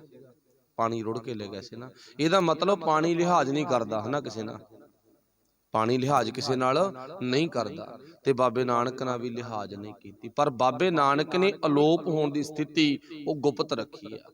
ते जे हुण मैं तुहानूं इवें टारा मारी जो बाबा पासे वग गया, इधर लंघ गया उधर लंघ गया, वो गल गलत आ। वो बाबे दी अपनी मर्जी आ, की होया की कीता वो गुरु नानक साहब जानदा। मेरा हक नहीं है मैं अपनी मां दा ते अपने प्यो दा पढ़दा वेखां। बेवकूफ होवेगा जिहड़ा इस गल ते सर्च करेगा। ते मेरे बापू दा पढ़दा गा भी बाबा किधर गया, ये भाई गुरदास जी कहंदे ओदियां ओही जाने। इत्थे आपां नूं विश्वास करना बनदा। बाबे नानक ने अपना गुप्त ये पक्ष रखिया। इस पक्ष दे विच 3 दिन बाबा नानक अलोप रहा, जानी कि इउं कह लो 3 दिन बाबे नानक ने नवेकली जगह चुन ली, नवेकली जगह। ते नवेकली जगह ते जाके पातशाह ने ना एक दुनिया नूं सुधारन दी रीत बनाई। ते किहने दस्सियागा? भाई गुरदास ने। भाई गुरदास जी कहंदे ना, जदों बाबे नानक ने पहलां देखिया सी पूरी दुनिया है करदी आ, पूरी दुनिया दुखी हैगी, बाबे देखिया ध्यान धर है करदी, फिर लुकाई दा कॉन्सैप्ट आ गया ना। फिर उस तो बाद की कीतागा? फिर पातशाह ने अपने वल्लों एक उपराला कीता। किहड़ा उपराला कीतागा? बाबे भेख बनाया। बाबे भेख बनाया भी मैं किवें दुनिया दा भला कर सकदांगा। गुरु नानक पातशाह कहंदे ना, तू साधां वाले कपड़े पा। जोगियां दा प्रभाव आ ना, साधां दा प्रभाव। जे किसे दा भला करना ते उन्हां वर्गा बनना पऊ, पर वो साध लुटेरे ने ते बाबा नानक लुटेरा नहीं है। पर बाबे नानक नूं मजबूरी बस उन्हां साधां दे रंग वर्गा रंग चुनना पिया। बाबे भेख बनाया ते कीता की आ? उदासी की रीत चलाई। बाबा कहंदा आ काम कर, ये काम आपां नूं करना बनदा। पाला चोला कोई गल नहीं, ते जे चोला पाएगा नहीं ना ते तेरे ते लोकां ने विश्वास नहीं करना। जानी कि पैंट आपां अज ही ला लो भी जे कोई पैंट सार्ट विच इत्थे कथा करना आ जे ते तुसीं की मन्नोगे? भला बुझो, बुझना तो पैना ही है ना आपां नूं। आपां इत्थों तो उठ के कोई आ गया, कोई माड़ा मोटा ना किरती बंदा, मान लो कोई बट डौल घड़दा ते आपां कह दईए भाई 2 घंटे लाउणे आ, कथा करनी, आ जा तूं, ते ओह लिबड़िया होवे ते आपां की मन्नांगे, लै आम जिहा आ गया। आपां ओहदी विचली असली रमज नूं नहीं समझांगे ते आपां ओहदे कपड़ियां कन्नी झाकी जावांगे, लै गिट्टे भी लिबेड़ी फिरदा, गोडे भी लिबड़े पए नेगे, अगों पिछों 4 सफेरों लिबड़िया पिया, ये किहड़ा बाबा लै? असीं हसांगे ना। ते बाबा नानक कहंदा, जे तूं गृहस्थियां वाला बाणा पा के लोकां विच जावेंगा ना ते लोकां ने तेरे ते विश्वास नहीं करना। ते तैं करना की आ? कोई ना इन्हां साधां वाले कपड़े पा ला, चोला पा ला, बदामी रंग दा पा ला, जिहो जिहा काला पाउण दी लोड़ पई काला पा लांगे, हरा पाउण दी लोड़ पई आपां हरा पा लांगे, तां की आ? फिर भाई गुरदास जी कहते ना, बाबे भेख बनाया उदासी की रीत चलाई। ते फिर अगे चढ़िया सोधन ਧਰਤ ਲੁਕਾਈ। ਫਿਰ ਬਾਬੇ ਨਾਨਕ ਨੇ ਧਰਤੀ ਨੂੰ ਸੋਧਣ ਵਾਸਤੇ, ਜਾਣੀ ਕਿ ਦੁਨੀਆ ਦਾ ਭਲਾ ਕਰਨ ਵਾਸਤੇ, ਆਪਣੇ ਆਪ ਨੂੰ ਪ੍ਰਚਾਰਕ ਦੌਰਿਆਂ ਵੱਲ ਅੱਜ ਰਵਾਨਗੀ ਦੇਣੀ ਹੈ। ਚਲੋ ਇਹ ਪੱਖ ਤਾਂ ਹੋ ਗਿਆ। ਫਿਰ ਅੱਗੇ ਮਿਲਿਆ ਕੀ ਹੈ? ਬਾਬੇ ਭੇਖ ਬਣਾਇਆ, ਉਦਾਸੀ ਕੀ ਰੀਤ ਚੁਲਾਈ, ਤੇ ਚੜਿਆ ਸੋਧਣ ਧਰਤ ਲੁਕਾਈ। ਤੇ ਪਿੱਛੇ ਆਪਾਂ ਪੜਿਆ ਸੀ, ਨੌ ਨਿਧ ਨਾਮ ਗਰੀਬੀ ਪਾਈ। 3 ਦਿਨਾਂ ਦੇ ਆਪਣੇ ਤਜਰਬੇ ਵਿੱਚੋਂ ਪਰਮਾਤਮਾ ਵੱਲੋਂ ਇੱਥੇ ਗੁਰੂ ਨਾਨਕ ਸਾਹਿਬ ਨੇ ਮੂਲ ਮੰਤਰ ਦਾ ਜਨਮ ਹੋਇਆ। ਮੂਲ ਮੰਤਰ ਇਸੇ ਧਰਤੀ ਤੇ ਪ੍ਰਗਟ ਹੋਇਆ। ਕਿੱਡੀ ਵੱਡੀ ਧਰਤੀ ਆ ਪੰਜਾਬ ਦੀ, ਹਨਾ। ਉਹ ਆਪਾਂ ਪਹਿਲਾਂ ਗੱਲ ਕਰ ਲਈ, ਕਿੱਡੇ ਵੱਡੇ ਭਾਗ ਨੇ ਸਾਡੀ ਧਰਤੀ ਤੇ ਮੂਲ ਮੰਤਰ ਬਾਬੇ ਨਾਨਕ ਨੇ ਉਚਾਰਨ ਕੀਤਾ। ਫਿਰ ਇੱਥੋਂ ਮਿਲਿਆ ਕੀ ਹੈਗਾ? ਇੱਥੋਂ ਮਿਲਿਆ ਬਾਬੇ ਨੂੰ ਨਾ 9 ਨਿਧ। 9 ਤੋਂ ਭਾਵ ਗਿਣਤੀ ਦੇ 9, ਨਿਧ ਤੋਂ ਭਾਵ ਖਜ਼ਾਨਾ। ਨਿਧ ਤੋਂ ਭਾਵ ਖਜ਼ਾਨਾ।